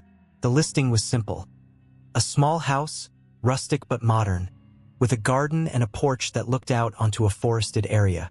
The pictures showed sunlight filtering through tall trees, a cozy living room with a stone fireplace, and a neat kitchen that seemed perfect for cooking. The host was responsive, with clear instructions on how to check in. They provided detailed information on the nearest grocery stores, local attractions, and even left a printed map with handwritten notes. I liked how thorough and straightforward everything was. There was no need for small talk or complicated check-in rituals. Just a key hidden under a flower pot near the front door. The day I arrived, the weather was overcast but warm. The road leading up to the house was narrow, winding through dense woods that rustled softly with the breeze. The house sat at the end of a gravel driveway, surrounded by wildflowers and tall grass that swayed gently. The air smelled fresh and earthy, a sharp contrast to the usual city smell of concrete and car exhaust. I parked my car near the porch, grabbed my bags, and took a deep breath before stepping inside. The front door opened into a small entryway lined with hooks for coats and shelves for shoes. The interior was exactly as the pictures had shown. Simple but comfortable. The wooden floors creaked slightly under my weight, adding a bit of warmth to the otherwise cool air inside.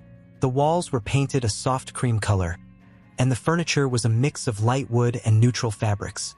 The living room had a big window that looked out onto the trees, letting in just enough light to keep the space bright without making it feel cold. The fireplace was cold and empty, but the logs stacked nearby promised cozy evenings if I wanted to light a fire. I set my bags down and walked into the kitchen. It was small but well-equipped, with a gas stove, a fridge, and a few shelves stocked with plates, cups, and basic cooking utensils. The counter was clear except for a bowl of fresh fruit and a small vase of wildflowers. There was a handwritten note from the host welcoming me and inviting me to help myself to anything in the pantry. I liked the personal touch. After a quick unpack, I headed outside to explore the yard. The porch wrapped around the front and one side of the house, with a couple of wooden chairs and a small table. Beyond that was a garden with a mix of flowers, herbs, and some vegetables growing in neat rows. The far edge of the yard sloped gently down to where the forest began. I could see tall pine and oak trees standing close together, their branches swaying quietly in the breeze. I spent the rest of the afternoon walking the paths that the host had marked on the map. The forest was peaceful and full of life. Birds called to each other from the treetops, and every now and then I spotted a squirrel darting up a tree or a rabbit moving quickly through the underbrush. The air was cool and fresh, carrying the scent of pine needles and damp earth. The light filtered softly through the leaves, casting dappled shadows on the ground. As the sun started to set, I returned to the house and prepared a simple dinner with the ingredients I had bought at the local grocery store earlier. I cooked some pasta with fresh tomatoes, garlic, and basil from the garden, enjoying the quiet hum of the kitchen as I worked. After dinner, I settled into one of the chairs on the porch with a cup of tea, watching as the sky turned a deep orange and pink before fading into dusk. The house felt safe and quiet, with only the sounds of nature around me.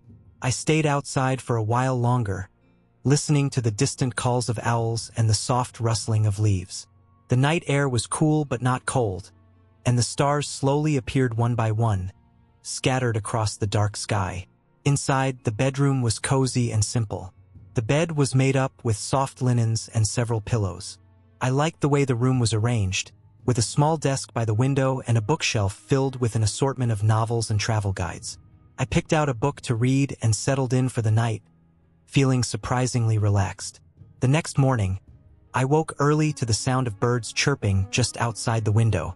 The light was soft and golden, spilling gently into the room.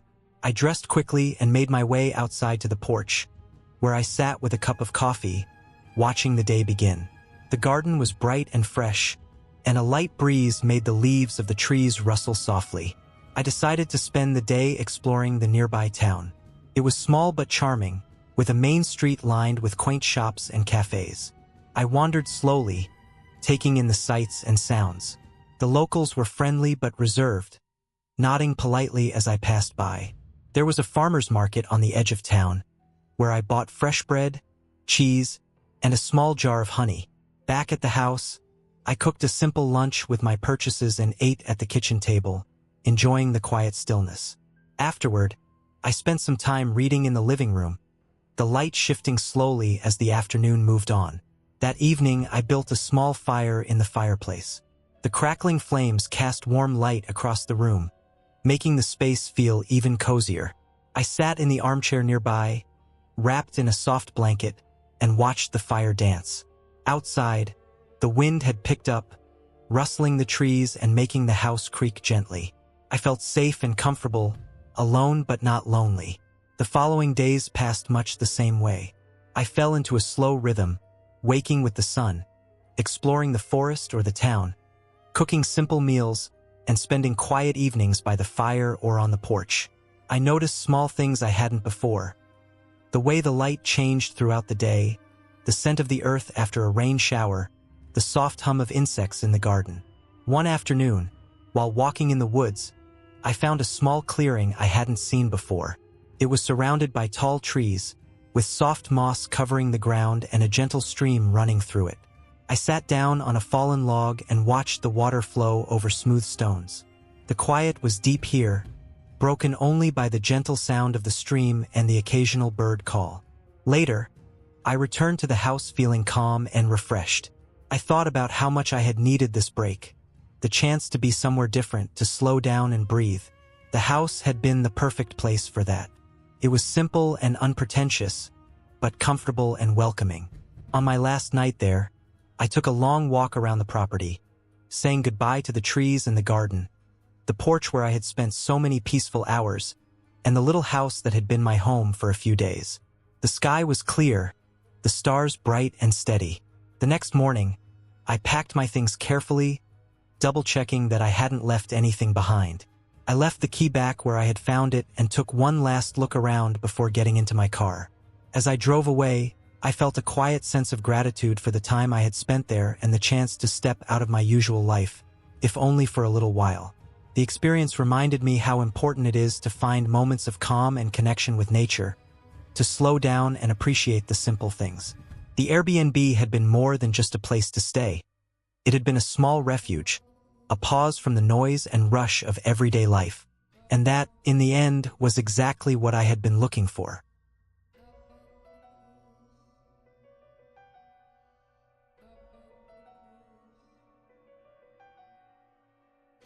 I was searching for a place to stay for a few days during a work trip. The city I was going to visit had hotels, sure, but I wanted something different, somewhere quieter with a bit more character. That's when I stumbled on a small Airbnb listing on the outskirts of town. It was an old farmhouse converted into a rental. The photos showed a large wooden porch, some trees around, a modest garden, and inside cozy furniture, lots of natural light and simple decor. The price was reasonable, and it seemed like just the right place to unwind after long days of meetings. The host had good reviews. Quiet, private, and comfortable were words that popped up over and over. No mention of anything strange or unusual, just the usual. Peaceful stay, clean place, friendly host. So I booked it without hesitation. The day I arrived, the sun was low in the sky, casting long shadows over the country road that led to the farmhouse. The GPS had taken me through winding lanes, past fields that were just starting to turn gold with the coming fall. When I finally pulled into the gravel driveway, the house looked exactly as in the photos. Modest but inviting, with the smell of fresh wood and earth in the air. The porch creaked a little as I stepped onto it, and I could hear faint sounds of birds settling down for the evening. The door was unlocked as the host had promised, and inside, everything smelled faintly of lavender and wood polish. The place was quiet, the kind of quiet that feels heavy at first but then grows comforting. I set down my bags and started to unpack. The kitchen was small but functional. There was a small fridge, a gas stove, a microwave, and a kettle. On the counter, a basket with some fresh apples and a handwritten note welcoming me. I liked that touch. The living room had a worn but soft sofa facing a small TV and a wood stove. There was a stack of firewood next to it. The floors were wooden and creaked underfoot. The walls were lined with framed pictures of the farmhouse in different seasons, and there were shelves with a few old books. I spent the first evening settling in, making some tea, and flipping through a book I had brought. The night outside was calm. I opened a window to let in the cool air, and I could hear the occasional rustling of leaves and distant sounds of cattle or wildlife. I was glad I had chosen this place to stay, away from the noise of the city, away from the endless hum of traffic and people. The next morning, I woke up early, around 6:30, to the soft light filtering through the curtains. I made coffee in the tiny kitchen and sat at the small wooden table by the window. The garden outside was bathed in golden sunlight. A few chickens wandered around near the back fence. I took my time, savoring the quiet and the view of fields stretching out into the distance. That day, I worked from the house using the strong Wi-Fi the host had promised. The host had also left some maps and brochures about local places, small farms, hiking trails, and a farmer's market that happened every Saturday in a nearby town. I made plans to visit it the next day. The farmhouse felt lived in but well cared for.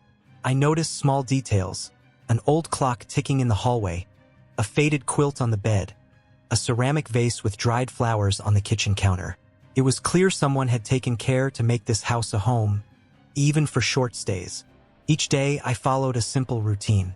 Work in the mornings, a walk in the afternoon, reading or cooking dinner in the evening. One afternoon, I explored the area around the house. Just down the lane was a small pond surrounded by reeds. I sat there for a while watching the water and the sky reflect on its surface. The weather changed a few times during my stay. One day it was bright and sunny, the next rainy and cool. When it rained, the sound on the tin roof was steady and calming. I enjoyed those moments, curling up with a book and a blanket, the kettle boiling for hot tea. On my third night, I decided to light the wood stove. The air had turned chilly, and I wanted the warmth and the smell of burning wood. Gathering the firewood from the stack by the door, I arranged the logs carefully, struck a match, and soon the stove was crackling. The flames threw flickering shadows on the walls, and the warmth spread quickly through the room.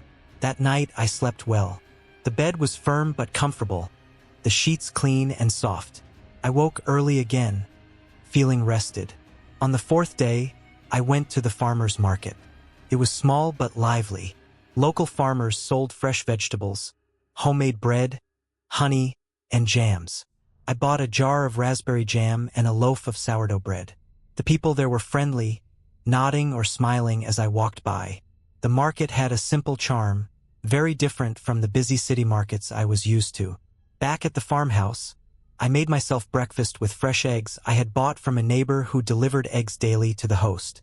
The eggs were rich and yellow, tasting of fresh farm life. One morning, I noticed the mail slot at the front door had a small stack of letters and newspapers. The host's mail, I guessed. I didn't touch it, but it made me think about the life this house had beyond my short stay. Throughout the week, I grew used to the sounds around me.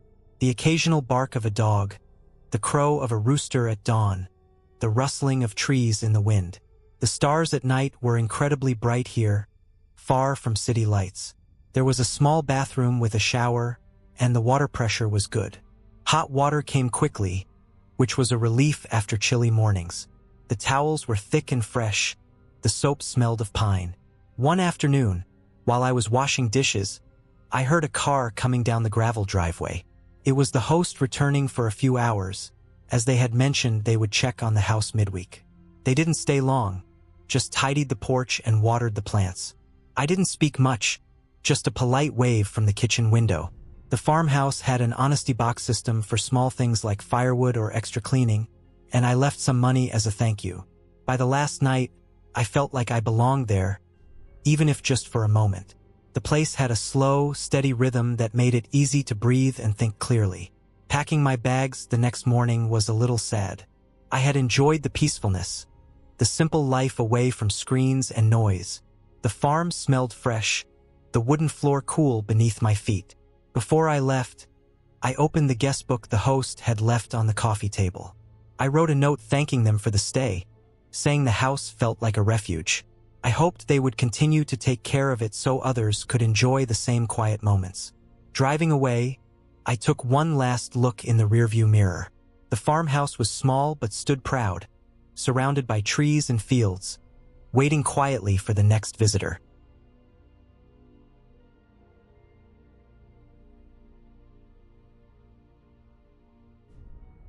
I found the Airbnb listing late one evening when I was scrolling through options for a weekend getaway. The pictures showed a small, cozy cabin tucked into the woods near a quiet lake. The place looked simple but well kept. Wooden walls with a few rustic decorations, large windows facing the trees, and a small porch with a couple of chairs. The price was reasonable, and the reviews mentioned peacefulness and privacy. I was craving a break from the city's noise and my routine, so I booked it for 2 nights without much thought. When I arrived late on Friday afternoon, the sun was already low, casting long shadows over the dirt road leading up to the cabin. The air smelled of pine and damp earth, a sharp contrast to the smell of cars and exhaust fumes back home. The gravel crunching under my tires was the only sound as I parked near the cabin, the wooden porch steps worn but sturdy under my feet. The door was unlocked with a key left inside a small lockbox, instructions that the host had emailed me earlier. I pulled the heavy wooden door open, and the first thing that struck me was the smell of aged wood mixed with a faint hint of lavender, probably some air freshener. The place was tidy, but you could tell it had been lived in often. A few pairs of hiking boots by the door, a basket with some kindling for the fireplace, and a stack of old magazines on the coffee table suggested this was a place people came to unwind and disconnect. The living room was small but inviting. A plaid rug covered most of the wooden floor, and a stone fireplace dominated one wall. There was a modest kitchen area with a small fridge, a stove, and a counter with some basic utensils and dishes. A small dining table sat near the window with 2 chairs, offering a view of the woods outside. I set my bag down and looked out the window, watching the wind move through the trees, the leaves rustling softly. It was quiet here, the kind of quiet that makes you aware of your own breathing and the small creaks the cabin made as it settled into the cooling evening. I started a fire in the fireplace using the kindling provided. The crackling flames soon brought warmth to the room.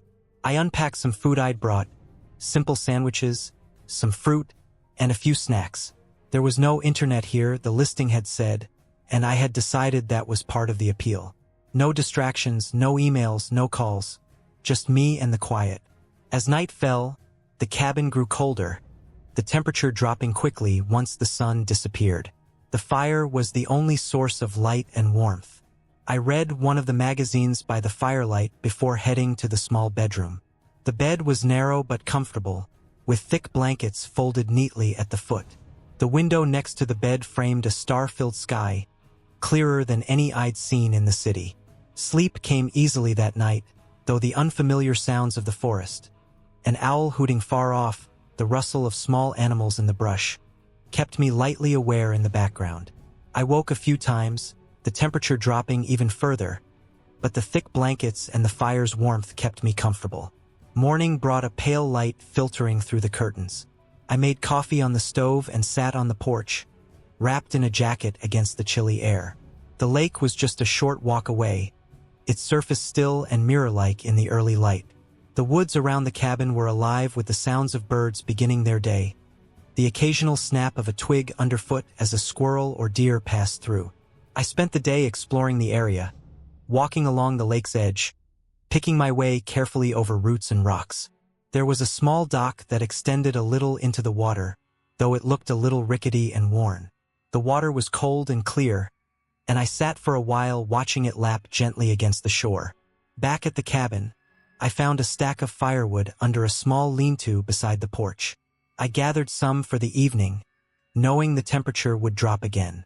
The kitchen had a small basket of spices and some cooking oil, and I decided to make a simple dinner, pasta with a canned sauce I'd brought along. The evening came again, colder than the day, and I lit the fire once more. The flickering flames cast dancing shadows on the walls. The quiet settled into a different rhythm now, deeper and more intense as darkness closed in. I felt the solitude settle over me, a strange mixture of peace and something else, harder to put into words. Not fear exactly, but a heightened awareness. I prepared for bed early, feeling the weight of the day's fresh air and exercise. Before sleeping, I made sure the fire was safely covered with the screen, double-checked the door, and looked out the window one last time. The moon was thin, casting a faint light over the trees. The second night was colder, and the fire didn't last as long. I could hear more of the forest's night sounds, the distant howl of a coyote, the snap of branches somewhere deeper in the woods. I didn't feel unsafe, but I was aware of my isolation. The next morning, I woke earlier than before. The air inside the cabin was chilly and crisp. Outside, the first light of dawn painted the sky in pale pinks and blues. I packed my things slowly, savoring the last moments in the quiet. As I walked back to my car, I noticed a few things I hadn't before. An old tire swing hanging from a large oak tree, the faint remains of a campfire circle near the edge of the woods, a trail leading deeper into the forest that I hadn't seen on my first walk. The place felt lived in, used by locals or previous visitors, but still very much in tune with nature. Driving away, the quiet of the cabin stayed with me. It wasn't a story of excitement or fear, but of small details and moments that come when you step out of your usual life and into a simpler, quieter world. The kind of place that makes you slow down and notice the air, the trees, the light.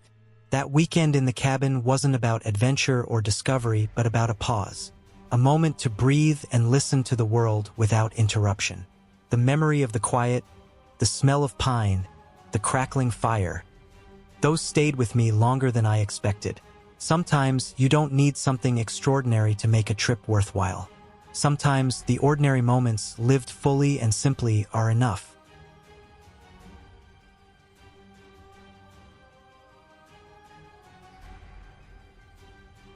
I booked the Airbnb on a random night when I couldn't sleep. I had a few days off work and felt burned out in a way that sleep at home wasn't fixing anymore. The listing was simple. A small house on the edge of a quiet town. No close neighbors, cheap price, good reviews. The pictures showed clean rooms, white walls, plain furniture, nothing fancy. That was fine with me. I didn't want anything special. I just wanted quiet. The drive there took almost 6 hours. The farther I went, the less traffic there was. Gas stations became farther apart. Phone signal dropped in and out. The town itself was smaller than I expected. One main road, a grocery store, a closed diner, and a few houses spread far apart. The Airbnb was another 10 minutes past the town, down a narrow road with trees on both sides. No streetlights, just my headlights cutting through the dark. When I pulled into the driveway, the house looked exactly like the pictures. One floor, light-colored siding, a small porch, and a gravel driveway. There was a lockbox on the door. I parked, grabbed my bag, and unlocked the door. Inside, the air felt stale, like the house had been closed up for a while. It wasn't dirty, just still. The living room had a couch, a small TV, and a coffee table with nothing on it. The kitchen was clean. No food, no trash, no signs anyone had been there recently. I walked through the whole place before unpacking. One bedroom, one bathroom, a small laundry room. Everything felt normal. Too normal, almost empty in a way that made every sound stand out. My footsteps echoed more than they should have. When I set my bag down, the zipper sounded loud enough to make me pause. That first night was quiet. No strange noises, no problems. I ate some food I brought with me and watched TV. Around midnight, I went to bed. The mattress was firm, the kind that makes your back ache if you move the wrong way. I slept, but lightly. I woke up a few times for no real reason, just the feeling that the place was unfamiliar. The second day was when things started to feel off, but not in a dramatic way. More like small details stacking up. When I woke up, I noticed the front door was unlocked. I was sure I had locked it the night before. I told myself I probably forgot. It happens. Still, I locked it again and double-checked. I went into town, bought groceries, and came back before sunset. When I pulled into the driveway, I noticed tire tracks in the gravel that weren't there before. They didn't look fresh enough to be mine. The gravel was pressed down, not loose. I stood there for a moment, staring at them, then convinced myself they were old and I just hadn't noticed before. Inside the house, nothing looked disturbed. My bag was where I left it. My food was untouched. Still, I felt more alert than I wanted to be. I checked the windows, all locked, the back door too. I made sure everything was secure before settling in for the night. That night, I slept worse. I kept waking up, listening. The house made normal sounds, the kind any building makes when it cools down. Wood creaking, pipes clicking. Every time, my body reacted like it was something else. Around 3 in the morning, I woke up and noticed the bedroom door was open. I always sleep with it closed. I lay there for a long time, staring at the dark hallway, trying to remember if I had opened it earlier. I eventually got up and closed it again. The next morning, I found muddy footprints near the back door. They weren't heavy, just partial prints, like someone stepped inside and wiped their feet without thinking. My chest felt tight when I saw them. This wasn't something I could explain away easily. I checked the lock. It was locked. I checked the windows again. No broken glass. No signs of forced entry. I didn't leave the house that day. I cleaned the footprints even though they weren't mine. I kept the lights on even during the day. Every sound made me stop what I was doing. I noticed things I hadn't before. A loose board on the porch. Scratches on the outside of the back door that looked like they'd been painted over. A window in the laundry room that didn't latch properly. That evening, while taking out the trash, I noticed something else. The shed behind the house, which I hadn't paid much attention to before, had its door slightly open. I was sure it had been closed. I didn't go inside. I didn't even get close. I threw the trash away and went back inside, locking the door behind me. I packed my bag that night. I didn't tell myself I was leaving because I was scared. I told myself I just didn't like the place, that it wasn't worth staying another night. I sat on the couch with my keys in my pocket, listening to the quiet. Nothing happened. No sounds. No movement. Just silence. At around 2 in the morning, I heard a car on the road. It slowed down as it passed the house. The headlights swept across the living room walls through the curtains. Then the car stopped. The engine stayed running. I didn't move. I didn't look outside. After a long time, the engine shut off. I heard a door open, then close. Footsteps on gravel. I stayed perfectly still. My breathing felt loud in my own head. The footsteps didn't come to the door. They moved toward the back of the house. I heard the shed door creak. Then nothing. After what felt like forever, the footsteps returned. Car door closed. The engine started again. The car drove away. I didn't sleep after that. As soon as the sky started to lighten, I carried my bag to the car and left. I didn't check the shed. I didn't walk around the property. I just drove. When I got back home, I reported everything to Airbnb and left a detailed review. A week later, I got a notification saying the listing was no longer available. I never found out why. I still think about that place sometimes. Not because of anything dramatic that happened, but because of how normal it all looked. Quiet house, clean rooms, good pictures. And somewhere nearby, someone who felt comfortable enough to walk around it at night like it was theirs.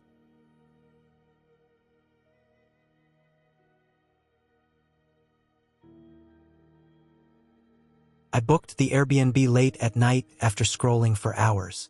I was tired, stressed from work, and just wanted somewhere cheap and quiet for a few days. The place was listed as a small house on the edge of a town I had never been to before. The pictures looked normal enough. White walls, simple furniture, clean kitchen, nothing fancy. The description talked about privacy, self-check-in, and a peaceful stay. That was all I wanted. I didn't think too hard about it. I paid, got the address, packed a bag, and left the next morning. The drive there took longer than I expected. The highway slowly turned into smaller roads, then into roads with no markings, just cracked asphalt and weeds growing through the edges. Cell service started cutting in and out. By the time I reached the town, the sun was already low. The town itself felt quiet in a way that didn't feel normal. Not peaceful, just empty. A few buildings stood along the main road, most of them closed or looking worn down. I followed the GPS out of town, down a narrow road lined with trees, until it told me I had arrived. The house sat alone. No neighbors nearby, no other houses in sight. Just trees, dirt, and silence. The place looked like the pictures, but something felt off the moment I parked. The yard wasn't maintained the way the listing suggested. The grass was uneven, patches of dirt everywhere, and old leaves piled up against the sides of the house. The front door had a keypad lock. I entered the code. The door unlocked, and I stepped inside. The air inside smelled stale, like the house had been closed up for too long. The lights worked, but they were dim and yellow. The furniture was basic, almost too basic, like it was chosen only to fill space. The walls were bare. No photos, no decorations, nothing personal at all. It didn't feel like someone owned the place. It felt like a space that existed only to be used. I walked through each room slowly. The kitchen was clean but old. The fridge was empty except for a half-used bottle of water. The bedroom had a made bed with plain sheets, tight and stiff like they had been washed too many times. The bathroom was clean, but the mirror had faint streaks, like it had been wiped in a hurry.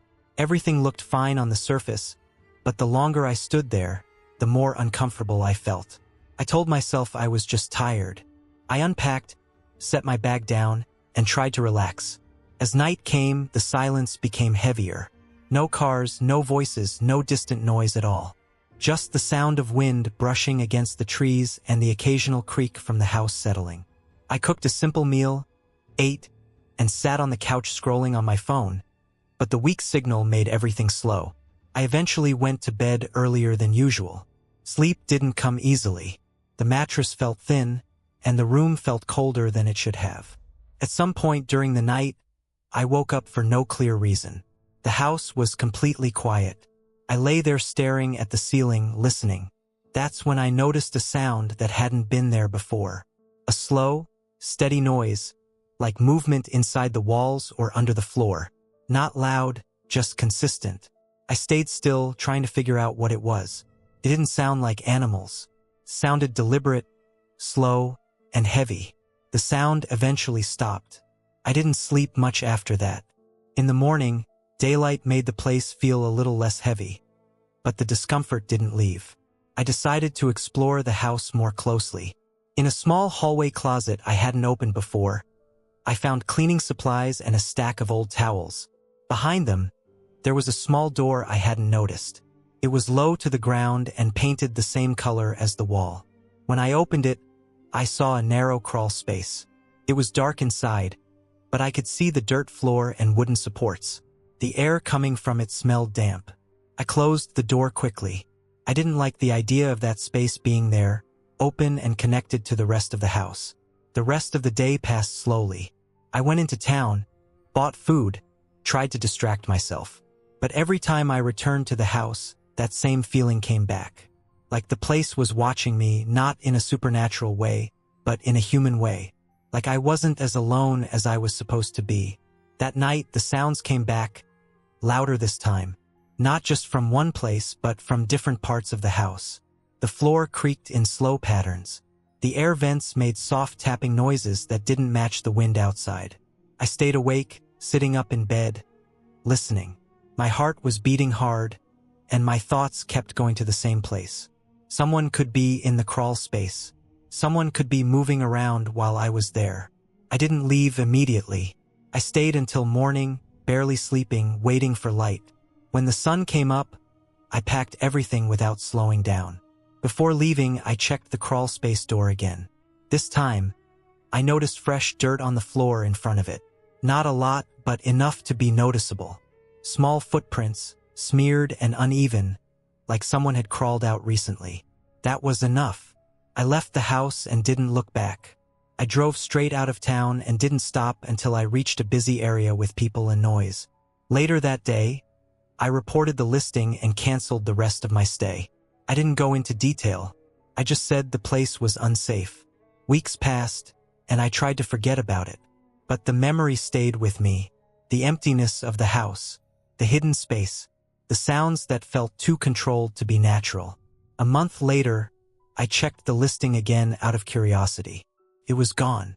The host account was gone too. No explanation, no trace. I never found out who owned that place or what was really happening there. But I know this for sure. That house wasn't empty when I stayed there. And whoever was using it knew exactly how to stay unseen. I was lucky I left when I did, because staying any longer would have meant finding out something I might not have been able to walk away from.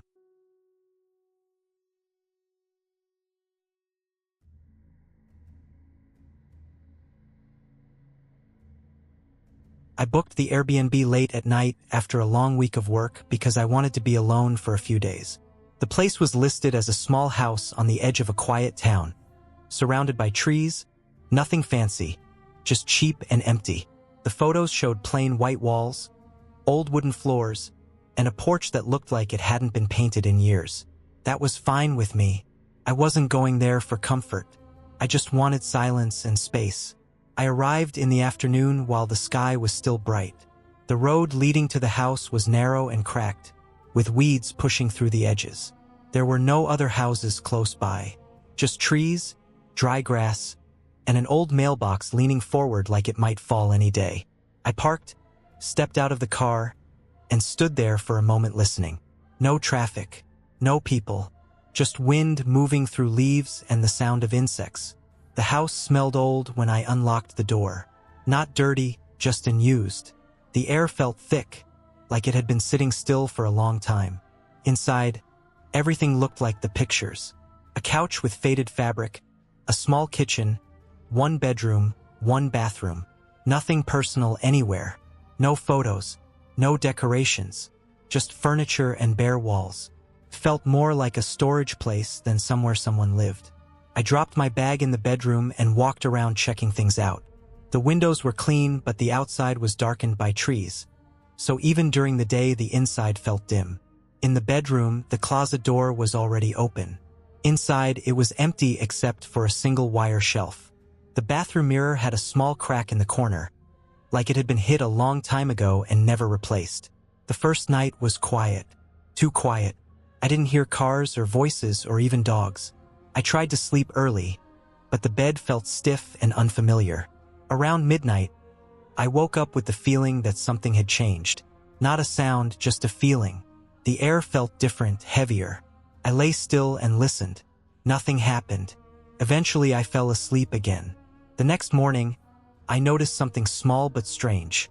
My bag had been moved slightly. Not opened, just turned a bit.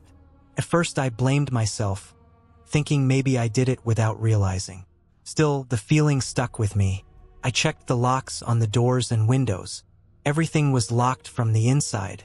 No signs of anyone coming in. Later that day, I found a door I hadn't noticed before. It was in the hallway, painted the same color as the wall. It led to a narrow storage space. Inside, there were cleaning supplies and a ladder. Nothing strange. But the floor inside looked cleaner than the rest of the house, like it was used more often. That night, I slept lightly. I kept waking up for no clear reason. At some point, I heard a faint sound, like something being touched very carefully. It wasn't loud enough to call it a noise, more like movement. I stayed still, staring into the dark, waiting for it to stop. Eventually, it did. The next morning, I checked my phone and saw the battery was lower than it should have been. I was sure I had plugged it in before sleeping.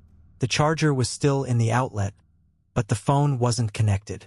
I stood there holding it, feeling a tightness in my chest that I couldn't explain. I decided to look more closely around the house. Behind the couch, I found a small black device attached to the wall near the floor. It looked like part of the internet setup, but the wire ran into the wall instead of to the router. In the bedroom, I noticed a tiny hole near the smoke detector that hadn't been there before, or at least I hadn't noticed it. The feeling of being watched settled in fully then. Not in a dramatic way, just a slow, heavy realization that something was wrong. I packed my bag right away, but I didn't leave yet. I wanted to understand what was going on, to be sure I wasn't overreacting. I searched online and learned that some people had found hidden cameras in rentals before. That thought made my stomach turn. I checked every corner, every vent, every shelf. In the bathroom, behind the mirror cabinet, I found another small device taped in place. I didn't touch it. I just stood there staring at it, feeling exposed and angry at the same time. I left the house immediately and sat in my car with the doors locked. From there, I looked back at the house and noticed something else for the first time. There was a second structure behind it, partially hidden by trees. A small shed or maybe a converted garage. I hadn't seen it from the listing photos or from the road. I drove away and went to a nearby town where I could use public Wi-Fi. I reported everything to the platform and then to local authorities. I sent photos, details, times. I didn't go back to the house. A few days later, I learned what had really been happening. The owner had been using multiple hidden cameras to watch guests. Not for anything supernatural or mysterious, just control and obsession. The shed behind the house was used as a monitoring room. Power, screens, recordings, everything set up to watch people who thought they were alone. The listing was taken down. The property was searched. Equipment was removed. The owner was arrested and charged. I got my money back, but that part didn't matter much. What stayed with me was the feeling of those nights. The silence, the small changes, the slow understanding that privacy had been taken without me knowing. There was no dramatic chase, no sudden attack, no story you see in movies. Just a quiet violation that happened while I was trying to sleep. I still use rentals sometimes, but I check everything now. I look behind mirrors, inside vents, around outlets. I trust my instincts more than listings or reviews. That experience ended clearly, with real answers and real consequences, but the memory of it never really left. It taught me that the scariest situations don't need anything unreal to be terrifying. They just need to be possible.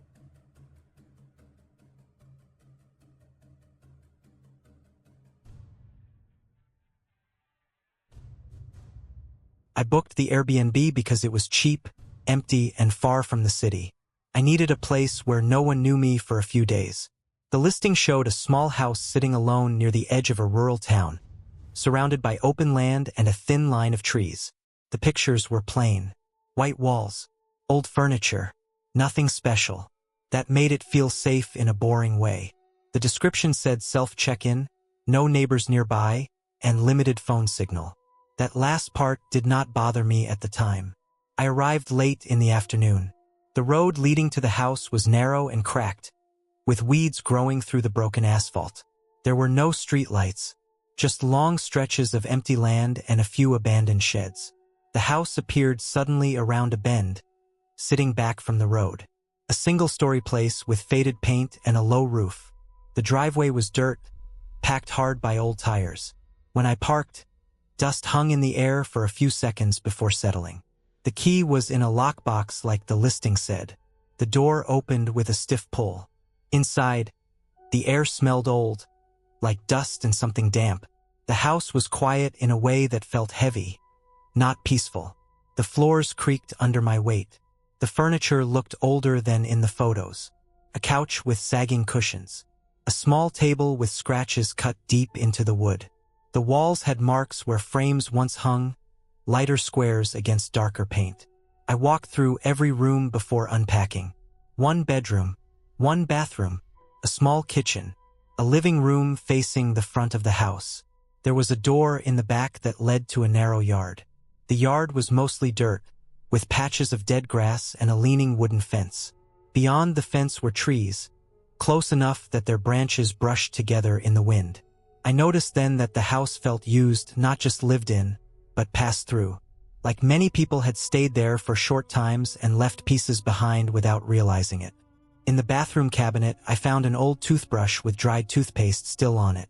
In the kitchen drawer, there were mismatched utensils, some bent, some stained. In the bedroom closet, a single worn shoe sat pushed into the corner, covered in dust. I told myself these were normal things for a rental. People forget stuff. Hosts are lazy sometimes. Still, I felt uneasy in a way I could not fully explain.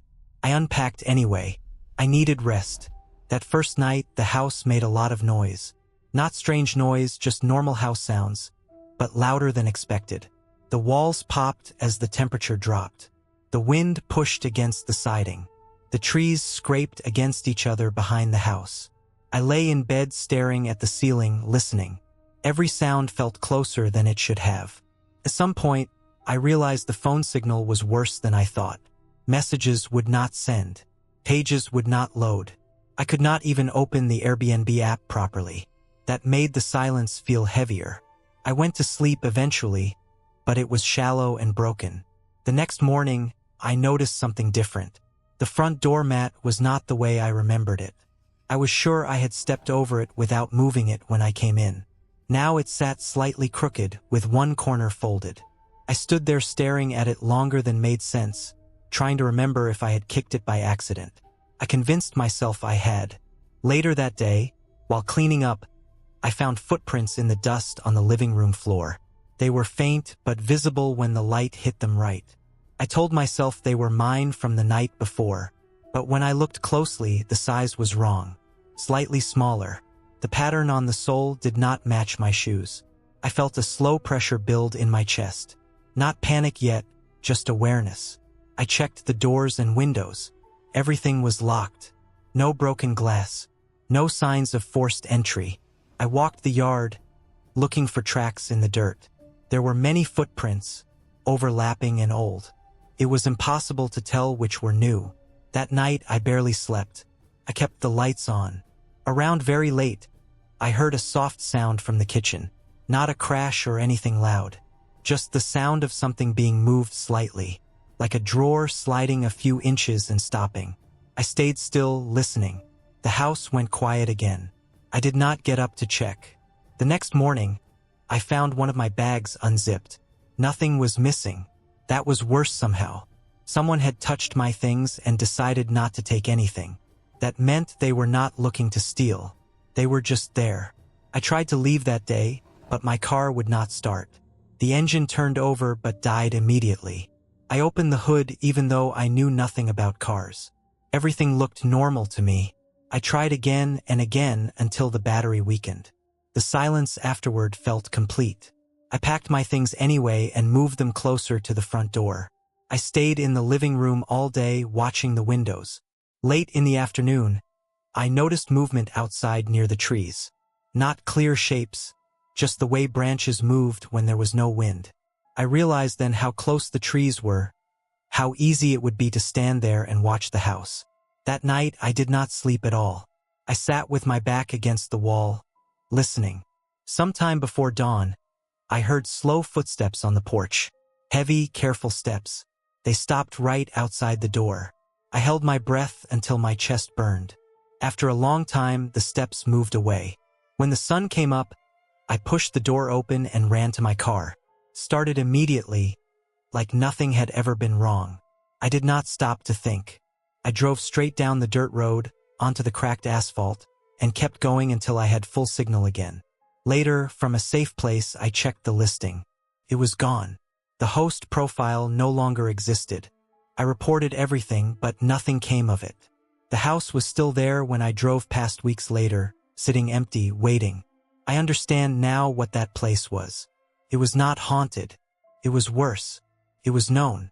People used it because it was quiet and isolated. Someone else used it too, not to stay but to watch. The house was never meant to feel safe. It was meant to be temporary, forgettable, and easy to disappear from. I was lucky enough to leave before I became just another trace left behind.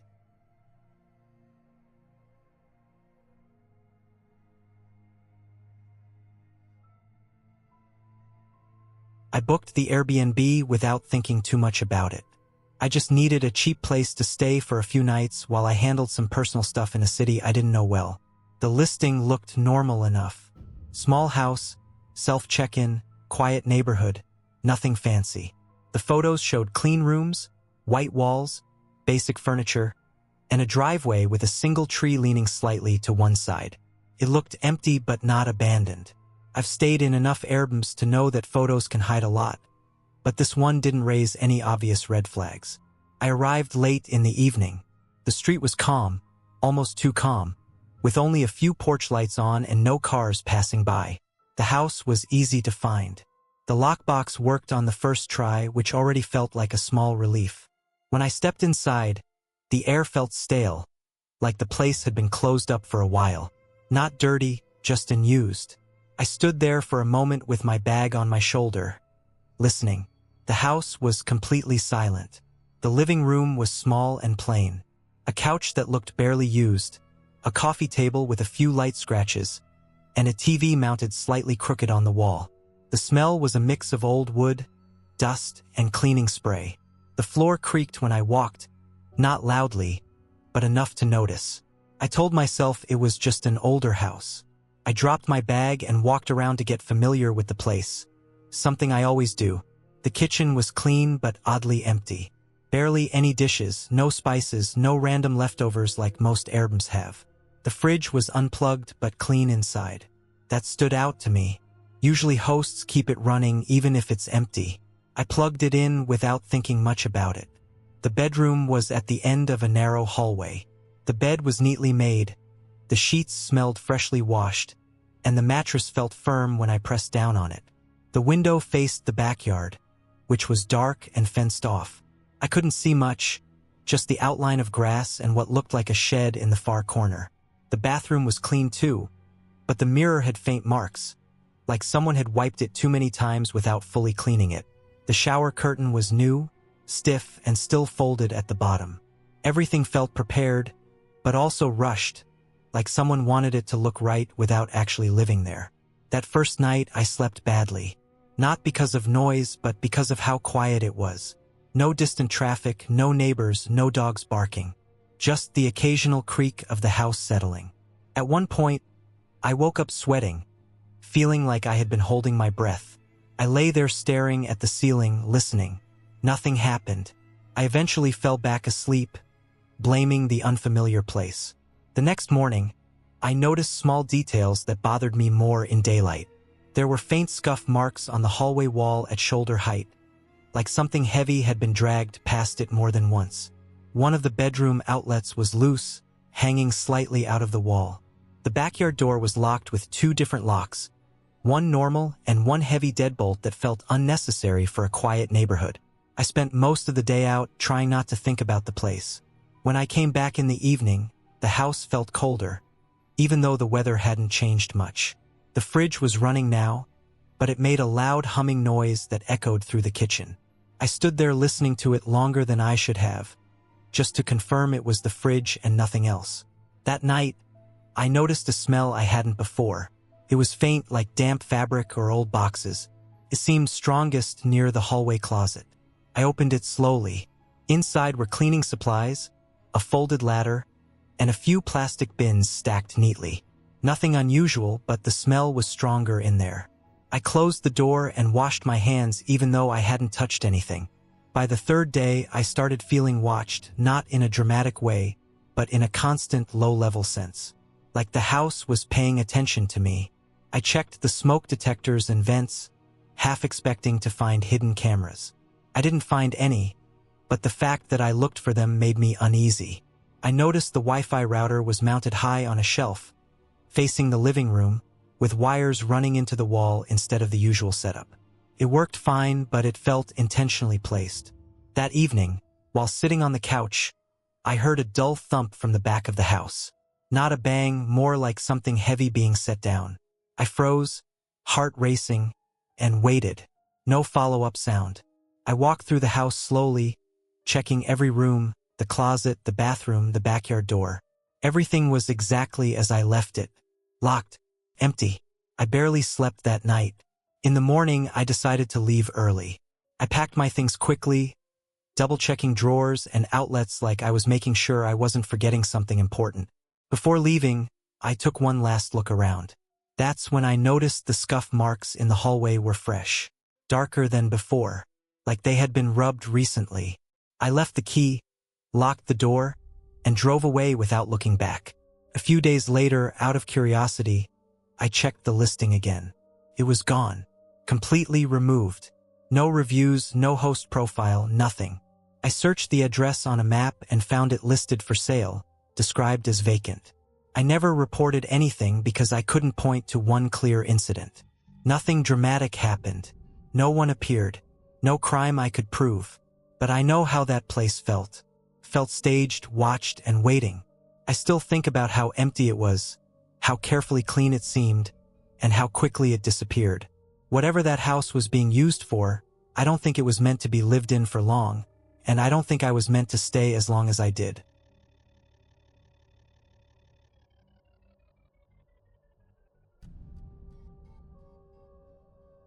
I booked the Airbnb without thinking too much about it. I just needed a place to stay for a few nights while I handled some personal stuff in a town I had never been to before. The listing looked normal. Clean rooms, basic furniture, nothing fancy. It was cheap, which mattered more to me than anything else. The host had a decent rating, not perfect, but not bad either. The pictures showed a small standalone house at the edge of town, close to a wooded area but still connected to a paved road. I figured it would be quiet, which sounded good. I arrived in the late afternoon. The sun was already low, and the light had that dull orange color that made everything look tired. The house sat a little back from the road, with a narrow gravel driveway leading up to it. There was no fence, just tall grass on both sides. The building itself was older than it looked in the pictures. The paint was peeling around the windows, and the front porch sagged slightly in the middle. It wasn't abandoned looking, just worn down, like it had been ignored for a long time. Inside, the air smelled stale, like a place that had been closed up too long. I opened a few windows right away. The furniture was mismatched. A couch that sat too low to the ground, a small table with scratches all over it, and a bed that creaked even when I just leaned on it. Everything was clean enough, but it felt rushed, like someone had done the bare minimum to get it ready. The first night passed without much happening. I unpacked, ate some food I brought with me, and went to sleep early. I remember waking up once in the middle of the night because I heard something outside. It wasn't loud, just a dull sound, like something brushing against the side of the house. I told myself it was probably an animal or the wind. The house was close to the woods, after all. I fell back asleep. The next morning, I noticed muddy footprints near the back door. They weren't clear enough to make out details, but they were definitely human-sized. I stood there for a long time, staring at them, trying to think of a reasonable explanation. Maybe a previous guest had stepped outside before cleaning finished. Maybe the cleaner had gone out back. None of it really made sense, but I didn't want to overthink it. As the day went on, I started noticing small things. One of my bags had been moved slightly from where I left it.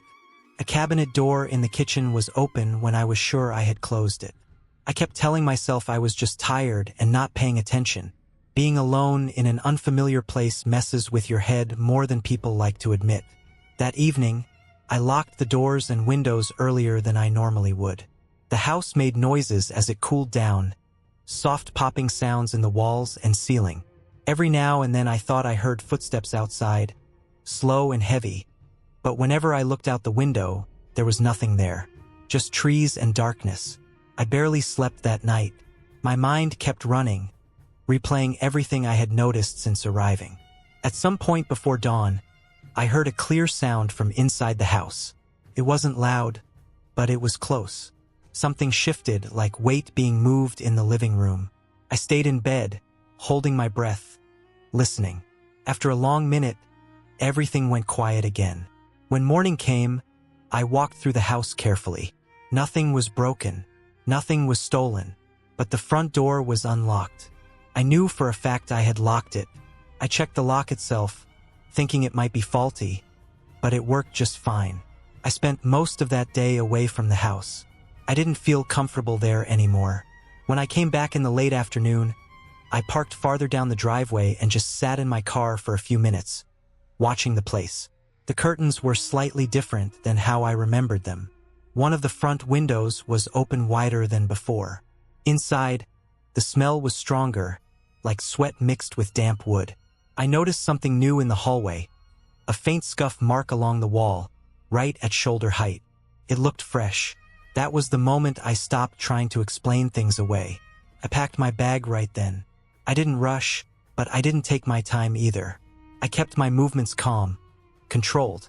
While I was packing, I found something under the bed that didn't belong to me. It was a flattened cardboard box with food wrappers inside, the kind you get from a gas station. They looked recent. That meant someone had been staying there without my knowledge. I didn't stay another minute longer than I had to. I carried my bag to the car and drove off before the sun fully set. I didn't look back.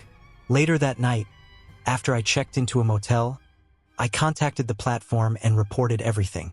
A few days later, I checked the listing again out of curiosity. It was gone, completely removed. I never got a clear explanation, but I didn't need one. What stayed with me wasn't fear in the dramatic sense. It was the slow realization that someone had been there with me, sharing the same space, watching without being seen. There were no ghosts, no monsters, nothing unreal about it. Just a stranger who knew the house better than I did. I learned something from that experience. Cheap places come with hidden costs, and sometimes the most unsettling situations don't end with chaos or noise. They end quietly, with you leaving before something worse has the chance to happen.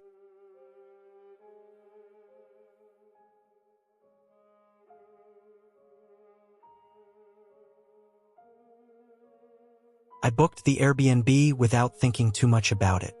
I just needed a cheap place to stay for a few nights while I handled some personal stuff in a city I didn't know well. The listing looked normal enough. Small house, self-check-in, quiet neighborhood, nothing fancy. The photos showed clean rooms, white walls, basic furniture, and a driveway with a single tree leaning slightly to one side. It looked empty but not abandoned. I've stayed in enough Airbnbs to know that photos can hide a lot, but this one didn't raise any obvious red flags. I arrived late in the evening. The street was calm, almost too calm, with only a few porch lights on and no cars passing by. The house was easy to find. The lockbox worked on the first try, which already felt like a small relief. When I stepped inside, the air felt stale, like the place had been closed up for a while. Not dirty, just unused. I stood there for a moment with my bag on my shoulder, listening. The house was completely silent. The living room was small and plain. A couch that looked barely used, a coffee table with a few light scratches, and a TV mounted slightly crooked on the wall. The smell was a mix of old wood, dust, and cleaning spray. The floor creaked when I walked, not loudly, but enough to notice. I told myself it was just an older house. I dropped my bag and walked around to get familiar with the place. Something I always do. The kitchen was clean but oddly empty. Barely any dishes, no spices, no random leftovers like most Airbnbs have. The fridge was unplugged but clean inside. That stood out to me. Usually hosts keep it running even if it's empty. I plugged it in without thinking much about it. The bedroom was at the end of a narrow hallway. The bed was neatly made. The sheets smelled freshly washed, and the mattress felt firm when I pressed down on it. The window faced the backyard, which was dark and fenced off. I couldn't see much, just the outline of grass and what looked like a shed in the far corner. The bathroom was clean too, but the mirror had faint marks, like someone had wiped it too many times without fully cleaning it. The shower curtain was new, stiff, and still folded at the bottom.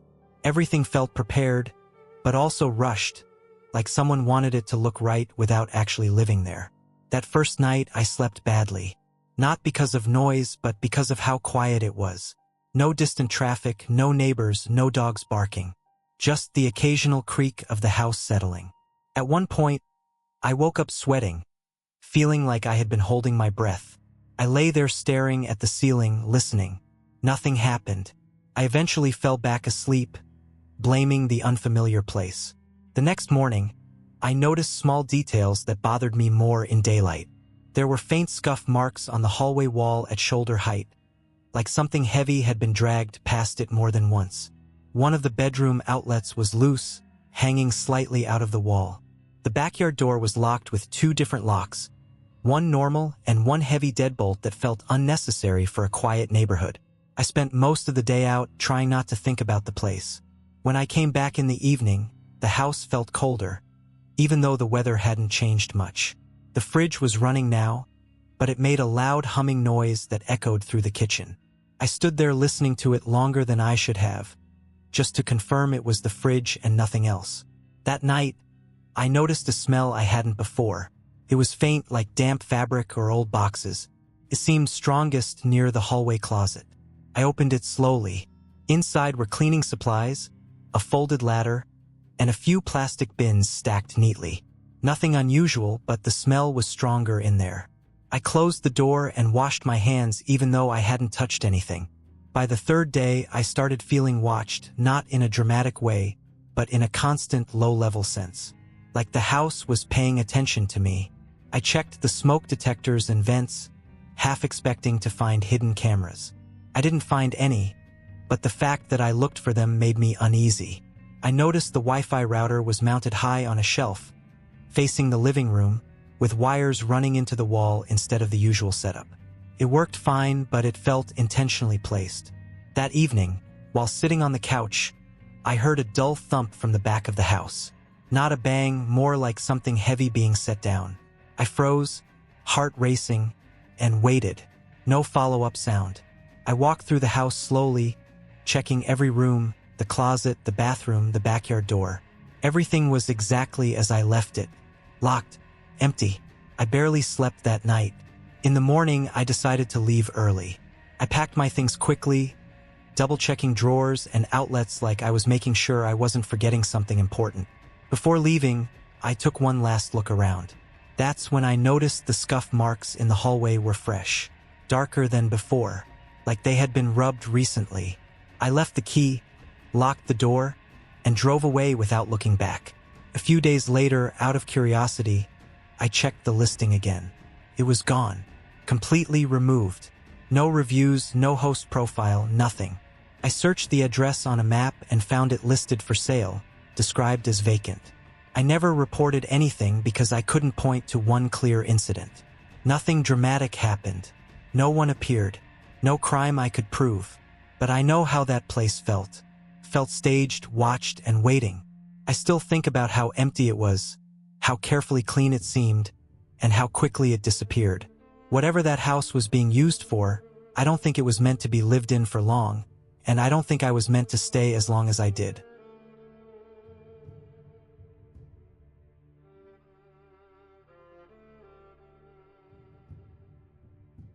I booked the Airbnb on a random night when I needed to get away from everything. Work had been heavy, my sleep was bad, and I wanted somewhere quiet where nobody knew me. The place was listed as a small house on the edge of a town I had never been to before. The photos looked plain but clean. White walls, old wooden floors, a narrow driveway, and trees all around the property. Nothing fancy. That was exactly what I wanted. I arrived late in the afternoon. The sun was already low, and the light had that dull orange look it gets before evening. The road to the house was narrow and cracked, with weeds growing through the sides. There were no other houses close by. The town itself felt tired, like people passed through it but never stayed long. I parked in front of the house and sat in the car for a moment, listening to the engine tick as it cooled down. The house looked older in real life than in the photos. The paint was peeling in places, and the front steps leaned slightly to one side. Leaves were piled up along the edges of the porch, like nobody had swept in a while. I unlocked the door using the keypad code and stepped inside. The air smelled stale, like dust and old wood that had been shut up for too long. Inside, everything was quiet, too quiet. The house had a living room with a couch that looked worn down in the middle, a small kitchen with outdated appliances, and a narrow hallway leading to the bedroom and bathroom. The floors creaked when I walked, even when I tried to step lightly. I dropped my bag near the couch and walked through each room slowly, checking corners and closets out of habit. Nothing stood out at first. Everything was normal, just old. The windows were thick and slightly cloudy, making it hard to see clearly outside. The backyard was fenced in, but the fence was broken in a few places, leaning inward. Beyond it was a stretch of trees and tall grass. No lights, no nearby buildings, just darkness waiting for night. As the evening went on, small details started to bother me. I noticed scuff marks on the floor near the bedroom door, like something heavy had been dragged back and forth many times. In the bathroom, the mirror had faint scratches on the surface, thin lines that caught the light at certain angles. The bedroom smelled stronger than the rest of the house, like sweat mixed with something metallic. I opened a window to let fresh air in, but it barely helped. I tried to relax. I cooked a simple meal, ate at the small table, and watched something on my phone. Still, I kept feeling like the house had been used too much for short stays. Like people passed through it quickly and left behind pieces of themselves. The couch cushions were uneven, and one of the lamps had a dent in the metal shade, as if it had been knocked over more than once. When it got dark, the house changed. The shadows felt heavier. The trees outside blocked most of the moonlight, and the inside lights created deep pockets of darkness in corners and doorways. Every sound felt louder. The fridge hum, the floor settling, the wind brushing against the walls. Later that night, while lying in bed, I noticed something that made my chest tighten. There were faint marks on the wall next to the bed. At first I thought they were stains or old paint damage. When I got closer, I saw they were handprints. Not clear ones, but smudged shapes, like someone had pressed their hands against the wall many times. They were at different heights, some higher, some lower, overlapping each other. I admitted to myself that I was uncomfortable, but I stayed. I told myself it was just an old rental with poor maintenance. People are messy. People leave marks. That explanation worked until I noticed the bedroom door. Every time I closed it, it didn't sit right in the frame. It stayed slightly open, just enough to let a thin line of hallway light through. I tried adjusting it, pushing harder, even placing something against it. It always shifted back after a while, like the house itself didn't want that door fully closed. Sleep came in short pieces. I kept waking up for no clear reason, heart racing, ears remembering sounds that weren't there anymore. Early in the morning, I finally got up and walked through the house again. The living room rug had been moved slightly, bunched near one corner. I knew how I had left it the night before. The kitchen chairs were no longer pushed in evenly. That was when I started looking more closely. Behind the couch, there were deep scratches in the floor, long and uneven. In a hallway closet I hadn't opened before, I found cleaning supplies and a stack of old towels stained darker than they should have been. The smell in that closet was strong and sour, like something had soaked into the wood over time and never came out. I checked the listing on my phone again, reading reviews I had skimmed before. Most were short and vague. Comments about location, price, and quiet. A few mentioned that the place felt strange at night, but none went into detail. One review simply said it was not what they expected and left it at that. By midday, I decided I wasn't staying another night. The house felt wrong in a way I couldn't ignore anymore. Not in a supernatural way, but in a human way. Like too much had happened there, and the walls remembered it even if they didn't show it clearly. Before leaving, I did one last walkthrough. In the bedroom, behind the headboard, I found more marks on the wall, deeper ones this time, where the paint was worn down to bare plaster. In the bathroom, the drain had a rust-colored ring around it that didn't look old. It looked recent. I packed quickly, not caring about being neat. As I stepped outside, the air felt lighter, like I could finally breathe fully again. I locked the door, walked to my car, and drove away without looking back. The road felt longer than it had when I arrived, but I didn't slow down. Later that day, I canceled the rest of my stay and reported the place with detailed notes and photos. I didn't exaggerate. I didn't make wild claims. I simply described what I saw and how it made me feel. A few days later, the listing disappeared. I still think about that house sometimes, not because of fear, but because of the quiet truth it carried. It wasn't haunted. It wasn't cursed. It was just a place where something bad had happened more than once, and nobody had bothered to fully clean it up. The ending was clear for me the moment I drove away. I had trusted my instincts, left before something worse could happen, and learned that sometimes the most unsettling places are the ones that don't try to scare you at all.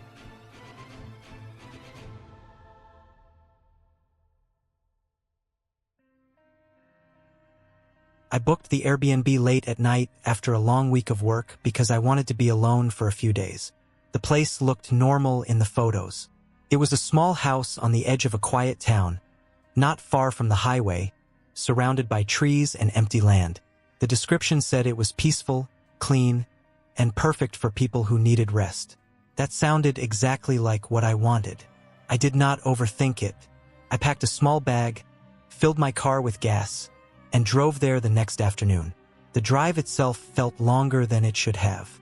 Once I left the main road, the streets became narrow and poorly maintained. Some houses looked abandoned, with broken fences and yards full of weeds. Others looked lived in but strangely still, like nobody was home even though it was the middle of the day. My phone signal dropped in and out, and the GPS kept recalculating. When I finally reached the address, I had to slow down because the road turned into gravel. The house sat alone at the end of a short driveway. Tall trees surrounded it on 3 sides, and the 4th side faced an empty field that stretched far back. The house itself was older than it looked in the photos. The paint was faded, and the porch boards creaked when I stepped on them. Still, nothing about it screamed danger. It just felt tired, like a place that had been standing there too long without much care. Inside, the air smelled stale, like it had been closed up for weeks. I opened a few windows to let some fresh air in. The furniture was simple and mismatched. A couch that sagged in the middle, a wooden table with scratches, and shelves that were mostly empty. The kitchen was clean but old, with appliances that hummed loudly when turned on. I checked the bathroom and bedroom, and everything seemed fine. The bed sheets were clean, and the locks on the doors worked. By the time evening came, the silence started to feel heavy. There were no nearby cars, no voices, not even the sound of wind moving through the trees. I cooked a simple meal and ate alone at the table. When it got dark, the area outside the windows turned completely black. There were no streetlights, no nearby houses with lights on, nothing. It felt like the house was floating in darkness. That night, I noticed small things that made me uneasy. The floorboards creaked in places where I had not walked. The house made settling noises, which I tried to tell myself were normal. Still, every sound felt louder because there was nothing else to cover it. I barely slept and woke up several times, staring at the ceiling and listening. The next morning, I went outside to clear my head. That was when I noticed footprints near my car. They were not mine. They were fresh, pressed into the gravel, and led toward the side of the house before disappearing into the grass. I told myself they could belong to the owner or someone passing by, but the place was so isolated that it did not make much sense. Inside the house, I noticed that a cabinet door in the kitchen was open. I was sure I had closed it the night before.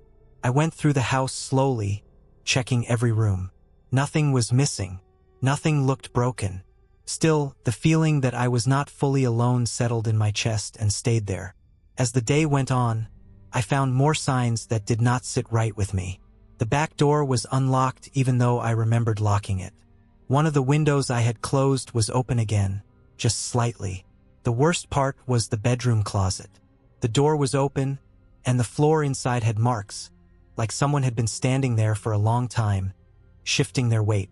I started to feel watched, not in a dramatic way, but in a quiet, constant way that made my shoulders tense and my stomach tight. Every time I moved, I felt like something was just out of sight. I tried to distract myself by reading and using my phone, but the signal was weak and kept dropping. When evening came again, I turned on every light in the house. The darkness outside pressed against the windows, thick and unmoving. I checked all the locks twice.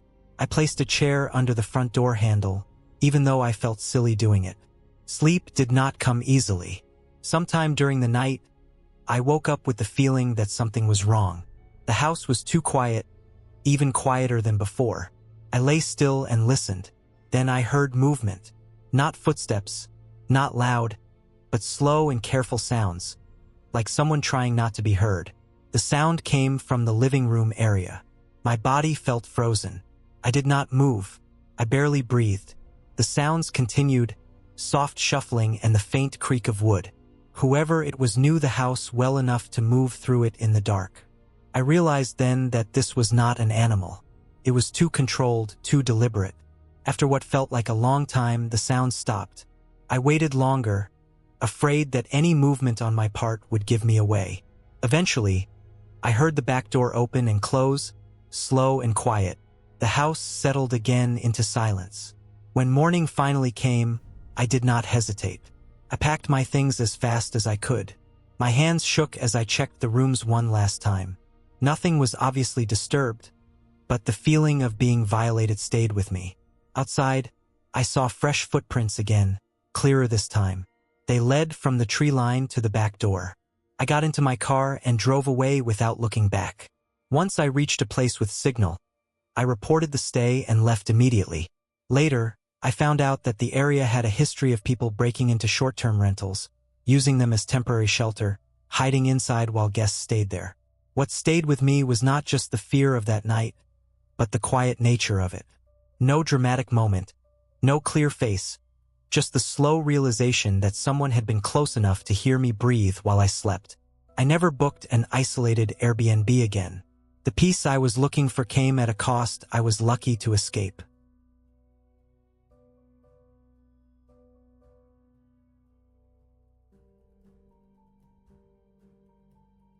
I booked the Airbnb late at night without thinking too much about it.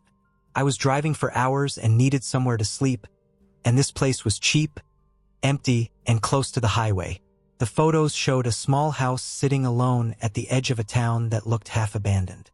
One floor, old wood siding, gravel driveway, no neighbors close by. The description said quiet, private, perfect for people who wanted space. That sounded fine to me. I was tired, sore, and just wanted a bed and a shower. I arrived just after midnight. The road leading to the house was narrow and poorly lit, with tall weeds growing close to the edges. My headlights caught broken fences and old mailboxes leaning at odd angles. The house sat farther back than I expected, surrounded by trees that blocked most of the moonlight. When I turned off the engine, the silence felt heavy, like the sound had been cut off completely. No cars, no wind, no insects, just stillness. The outside of the house looked older in person. The paint was peeling in places, and the porch steps creaked under my weight. The lockbox worked, and the key turned smoothly. Inside, the air smelled stale, like the place had been closed up for a long time. I flipped on the lights one by one. The living room was small and crowded with furniture that didn't match. The couch sagged in the middle. The coffee table had deep scratches. The walls had marks where pictures used to hang. I walked through slowly, checking each room out of habit. The kitchen was clean but old, with a humming fridge and yellowed cabinets. The bedroom had a made bed with plain sheets and a thin blanket folded at the foot. The bathroom was narrow, with a mirror that had black spots along the edges. Everything looked normal, just worn, like the house had seen too many years and not enough care. I locked the door, dropped my bag, and took a shower. The water pressure was weak, and the pipes made knocking sounds in the walls. I tried not to think about how alone the house was. Afterward, I lay down on the bed fully dressed, too tired to change. The mattress dipped under my weight, and the frame creaked every time I moved. I didn't fall asleep right away. The house made noises that didn't follow a pattern. Soft thumps, faint scraping sounds, something like footsteps but slower and heavier. I told myself it was the wood settling or animals outside. Old houses always made noise. Still, I kept the light on. At some point, I drifted off. I woke up later to a different feeling, the sense that something was wrong without knowing exactly what. The room felt colder. The light was still on, but the brightness seemed duller. I noticed the bedroom door was open. I was sure I had closed it before lying down. I sat up and listened. The house was quiet again, but not in the same way as before. It felt tense, like the air was holding its breath. I got out of bed and walked to the doorway. From there, I could see into the living room. Nothing looked out of place at first. Then I noticed the front door. It was unlocked. I stood still for a long time, staring at it. I was certain I had locked it. I remembered the sound of the lock turning. I walked closer and checked it. The door opened easily. A wave of cold air came in from outside, carrying the smell of dirt and wet leaves. I closed and locked it again, harder this time, and leaned my weight against it for a second. My heart was beating faster than it should have been. I told myself I must have made a mistake earlier. I was tired. People forgot things when they were exhausted. I turned back toward the bedroom and stopped. The couch cushions were no longer flat. One of them was pressed down like someone had been sitting there recently. I hadn't touched the couch at all since arriving. I didn't want to panic, but my body reacted before my mind did. My hands felt shaky. My mouth was dry. I walked through the house again, checking every corner, every room, every closet. Nothing was there. No broken windows. No signs of forced entry. Just the same old house. I didn't sleep after that. I sat on the edge of the bed until morning, listening. Around sunrise, I heard something outside. Slow footsteps on gravel. They circled the house once, then stopped near the front door. I stayed still, barely breathing. After a while, the steps moved away. I waited until full daylight before leaving the bedroom. Outside, I saw footprints in the gravel. Large, deep impressions like someone heavy had walked around the house more than once. They led to the front door and then disappeared into the trees. I packed my things quickly. As I was about to leave, I noticed something I hadn't seen before. On the inside of the front door, scratched into the wood at eye level, were faint lines forming words. They were shallow, like someone had used a key or a nail. The words were hard to read, but clear enough. "Don't lock it." I stood there for a long time, staring at those scratches. The reason behind them felt obvious without needing an explanation. Whoever had been there before me had learned something the hard way. I left the key on the table, walked out, and didn't look back. I reported the place when I had cell service again, describing everything in detail. The listing was gone a few days later. I never heard anything back. What stayed with me wasn't fear of ghosts or anything unreal. It was the thought that someone knew that house well enough to move through it silently, to unlock doors without leaving damage, and to come back again and again. The house wasn't empty. It was being used. I just wasn't meant to know by who. I don't book places like that anymore. I stay where there are lights, people, and noise, because what happened that night felt planned, not random. And that makes it harder to forget.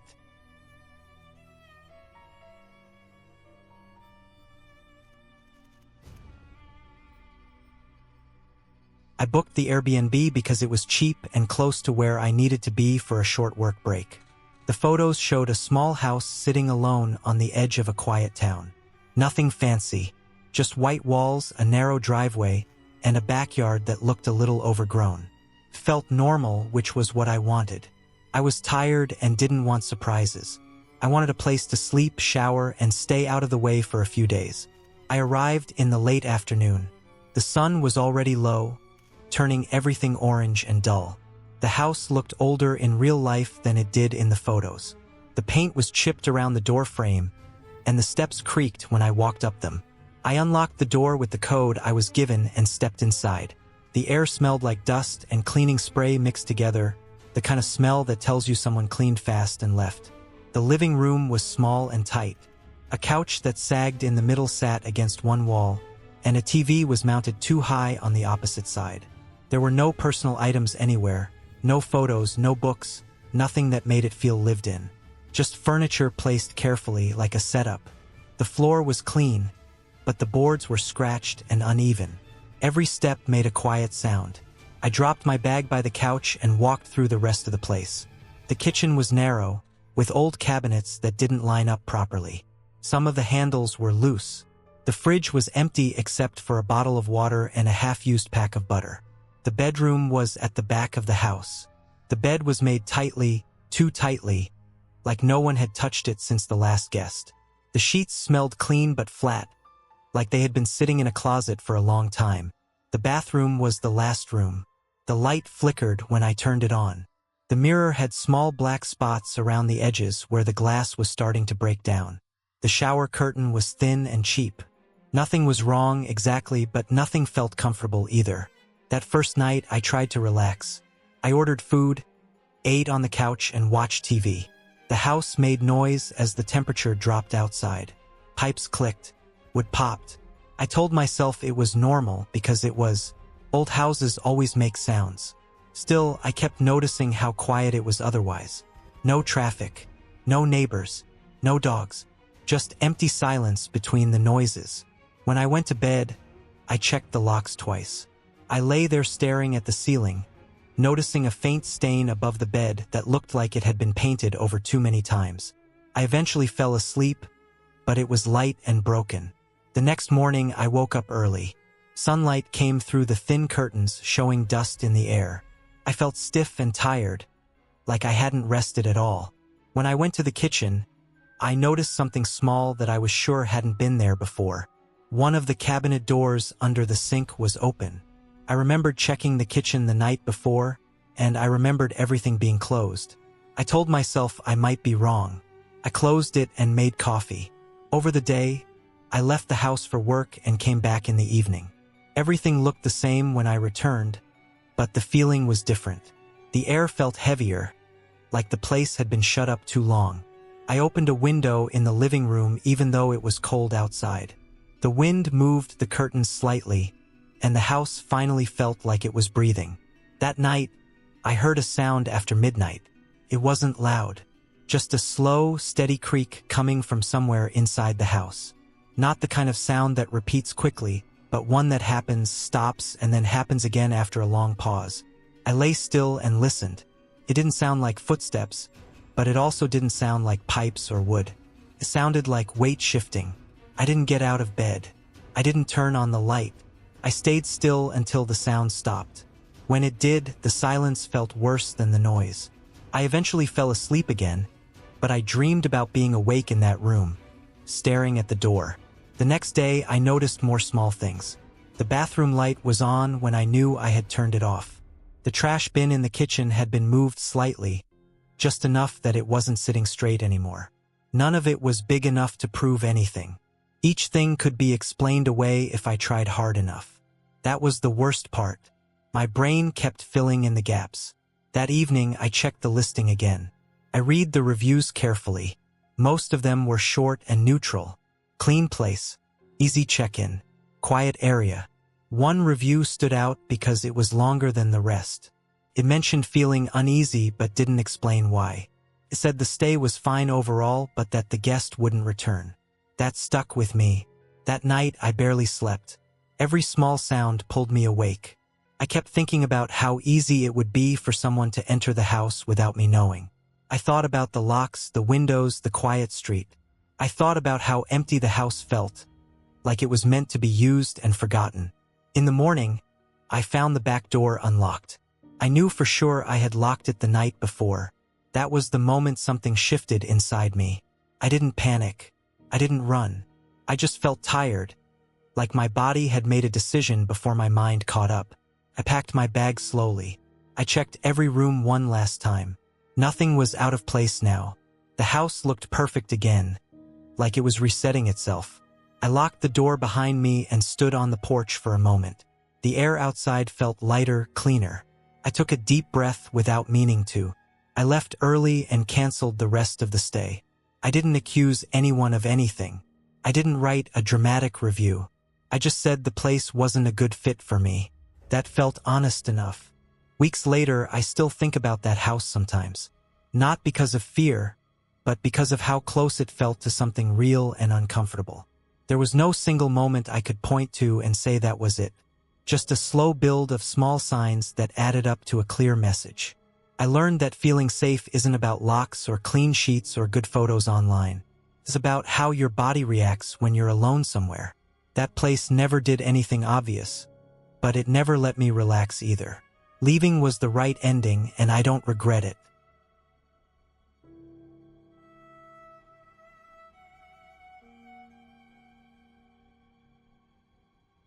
I booked the Airbnb because it was cheap and because it was far enough from the city that it felt like a reset. I had been burned out for months, working late, sleeping badly, eating whatever was closest. The listing showed a small house sitting alone at the edge of a quiet town. No neighbors close by, just trees, a gravel driveway, and a wide sky. The photos were plain. White walls, old wooden floors, basic furniture, nothing fancy. That actually made it feel more real to me, like someone actually lived there once. I packed a bag, filled my car with gas, and drove out there on a Friday afternoon. The drive got quieter the farther I went. Gas stations turned into long stretches of road with nothing on either side. Cell service dropped to 1 bar and then disappeared.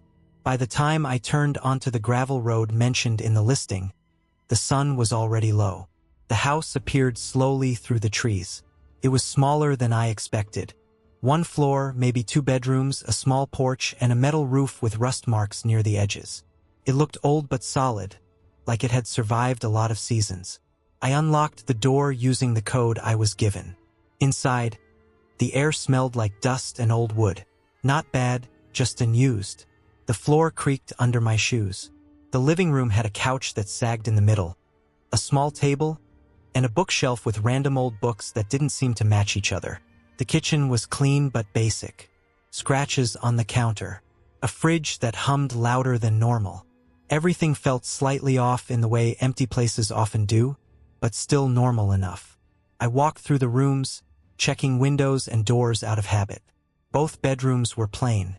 One had a bed that looked newer than the rest of the house, like it had been replaced recently.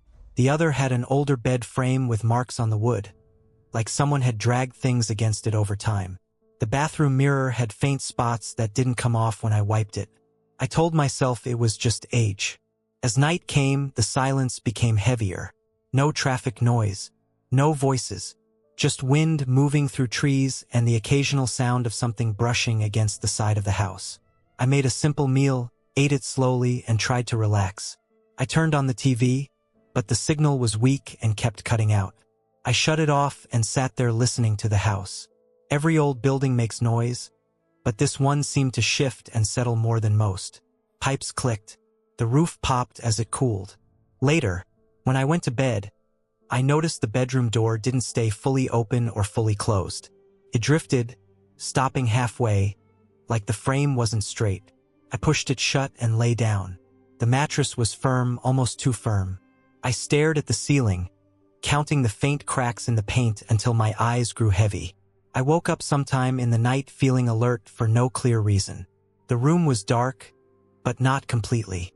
Moonlight leaked through the thin curtains. The door was open again. I was sure I had closed it. I listened for a long time. Nothing obvious. Just the same quiet sounds. I got up and closed it again, checking the handle to make sure it latched. I went back to bed and eventually fell asleep. In the morning, sunlight made the place look more normal, almost friendly. I made coffee and sat at the small table, watching dust float in the air. That was when I noticed the notebook on the bookshelf. I hadn't seen it before. It was thinner than the books around it and didn't have a title on the cover. The pages inside were filled with writing, but not in any clear order.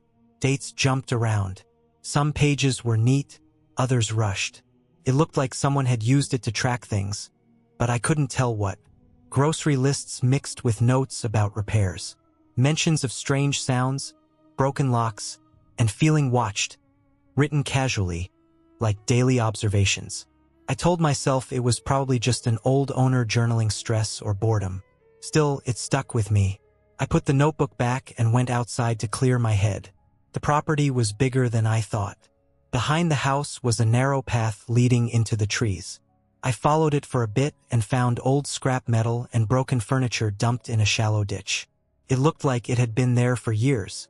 When I came back inside, the front door was unlocked. I clearly remembered locking it. I stood there for a long time, checking every room again. Nothing was disturbed. My bag was where I left it. No signs of anyone else. The logical part of my brain tried to explain it away. Maybe I hadn't locked it properly. Maybe the door shifted. That night, I stayed up later. I kept the lights on. I didn't open the notebook again. Around midnight, I heard a steady sound coming from the kitchen. The fridge door was slightly open, the light glowing. I closed it, feeling a tightness in my chest I couldn't explain.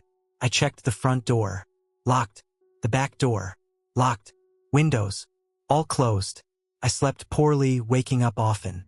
Each time, I felt like the house was closer somehow, like the walls were leaning in. In the morning, I decided to leave early. The rest wasn't worth it.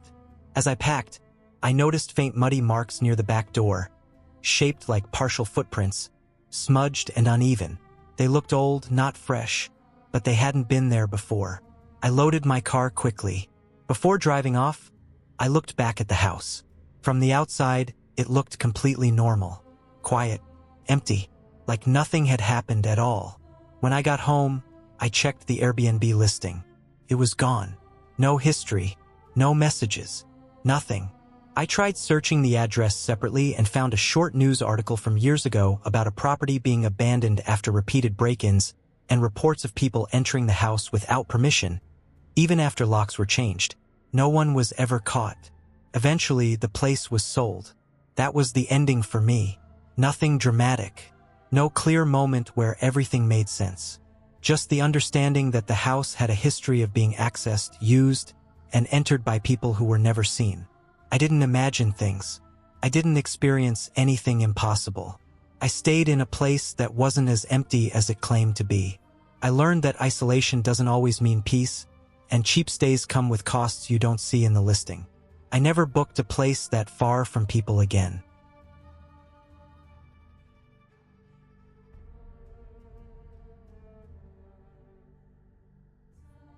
I booked the Airbnb without thinking much about it.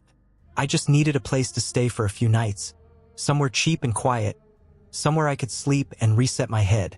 The pictures showed a small house on the edge of a town I had never been to before. It looked normal. White walls, a narrow driveway, a fenced backyard, and a porch with 2 plastic chairs. Nothing about it stood out. That was exactly why I chose it. I arrived late in the evening. The sky was already dark, and the streetlights were spaced far apart. The neighborhood felt half empty, like people lived there but stayed indoors most of the time. I parked my car in the driveway and sat there for a minute, engine off, listening to the ticking sound as it cooled. The air smelled like damp dirt and old leaves. Somewhere far away, a dog barked once and then stopped. The front door unlocked easily with the code I was given. Inside, the house smelled like cleaning spray mixed with something older, like closed rooms and dust that never fully leaves. The lights worked, and everything looked exactly like the photos. A small living room, a couch with stiff cushions, a coffee table with scratches, and a TV mounted a little too high on the wall. The kitchen was narrow, with mismatched plates and a fridge that hummed loudly when it kicked on.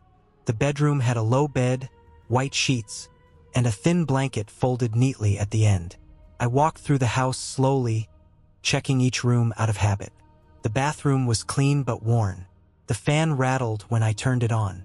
The bedroom window faced the backyard, which was fenced in with old wooden panels leaning slightly inward. Beyond the fence was nothing but darkness and the outline of trees. I closed the curtains and told myself it was fine. That first night was mostly quiet. I slept lightly, waking up a few times to the sound of the fridge or the house settling. Every place makes noise at night, especially older houses. I didn't think much of it. In the morning, sunlight came through the thin curtains, and the place looked less strange. Just another rental. Just another house. The second day passed without anything happening. I left in the morning, came back in the evening, cooked a simple meal, and watched TV until I got tired. It was when I went to bed that night that things started to feel off. Not in a dramatic way, but in a slow, uncomfortable way that crept in without warning. I woke up in the middle of the night feeling like I had slept for hours, but my phone said it was only a little after 2 a.m. The room felt colder than before. I could hear a low sound, not loud, just steady. At first, I thought it was the wind, but it didn't rise or fall. It stayed the same. I lay there, staring at the ceiling, trying to place it. The sound was coming from somewhere inside the house. I got out of bed and walked into the hallway. The floorboards felt colder under my feet. The sound became clearer as I moved toward the living room. It wasn't mechanical. It wasn't random. It was rhythmic, like something being moved over and over again. I stopped in the middle of the living room and listened. The sound was coming from the locked storage room near the kitchen. I remembered noticing that door earlier. The listing said it was locked and not for guest use. I hadn't thought about it since. The sound stopped as suddenly as it started. The silence afterward felt heavy, like the house was holding its breath. I stood there for a long time, waiting for it to start again. Didn't. Eventually, I went back to bed, telling myself it was pipes or the heater or something old houses do at night. I slept poorly after that. The next day, I noticed small things. The couch cushions were slightly out of place when I came back, even though I knew how I left them. The bathroom mirror had faint streaks on it that hadn't been there before. The backyard gate, which I remembered being closed, was open a few inches. None of these things were proof of anything, but together they made my stomach feel tight. That night, I stayed awake longer than usual. I left the lights on in the living room and sat on the couch, scrolling on my phone. The house was quiet again, but it didn't feel empty. It felt watched, not in a supernatural way but in a human way, like someone knowing where you are without being in the same room. Sometime after midnight, the sound came back. This time it was closer. I didn't move. I sat still, listening. It was slow now, deliberate. I realized it sounded like something being dragged across the floor, stopping, then dragged again. It came from the hallway. My heart started pounding so hard I could feel it in my throat. I stood up slowly and turned toward the hallway. The light from the living room stretched into it, but the far end stayed dark. The sound stopped again right as I faced it. I didn't check the storage room. I didn't check anything. I grabbed my keys, my phone, and my jacket. I walked to the front door and unlocked it as quietly as I could. Even though no one was speaking, no one was moving. I stepped outside and closed the door behind me.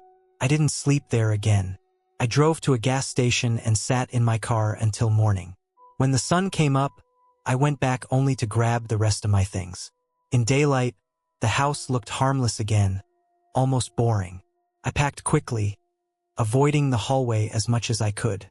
Before leaving, I noticed something on the inside of the storage room door. Scratches near the handle, thin and uneven, like someone had tried to pry it open from the inside at some point. They weren't fresh, but they weren't old enough to be ignored either. I left the keys on the table and walked out for the last time. Later that day, I looked up the property online again, out of curiosity more than anything. I found an old local news article about a man who had been arrested years ago for hiding in rental homes and staying inside them while guests came and went. He used locked storage rooms and crawl spaces. The addresses weren't listed, but the area was the same. I don't know if it was the same house. I don't know if someone was still doing it. What I do know is that I didn't imagine the sounds, and I didn't misunderstand that feeling. That house wasn't empty when I stayed there, and leaving when I did was the only reason nothing worse happened.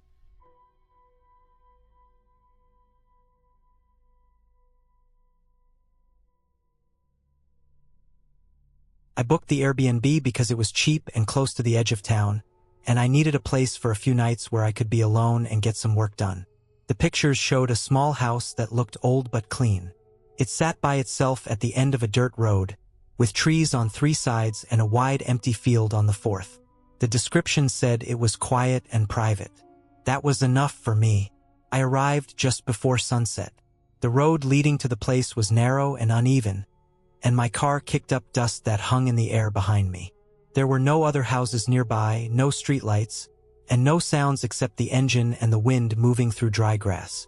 The house looked smaller in real life than it did in the photos. The paint was faded, and the porch steps leaned slightly to one side.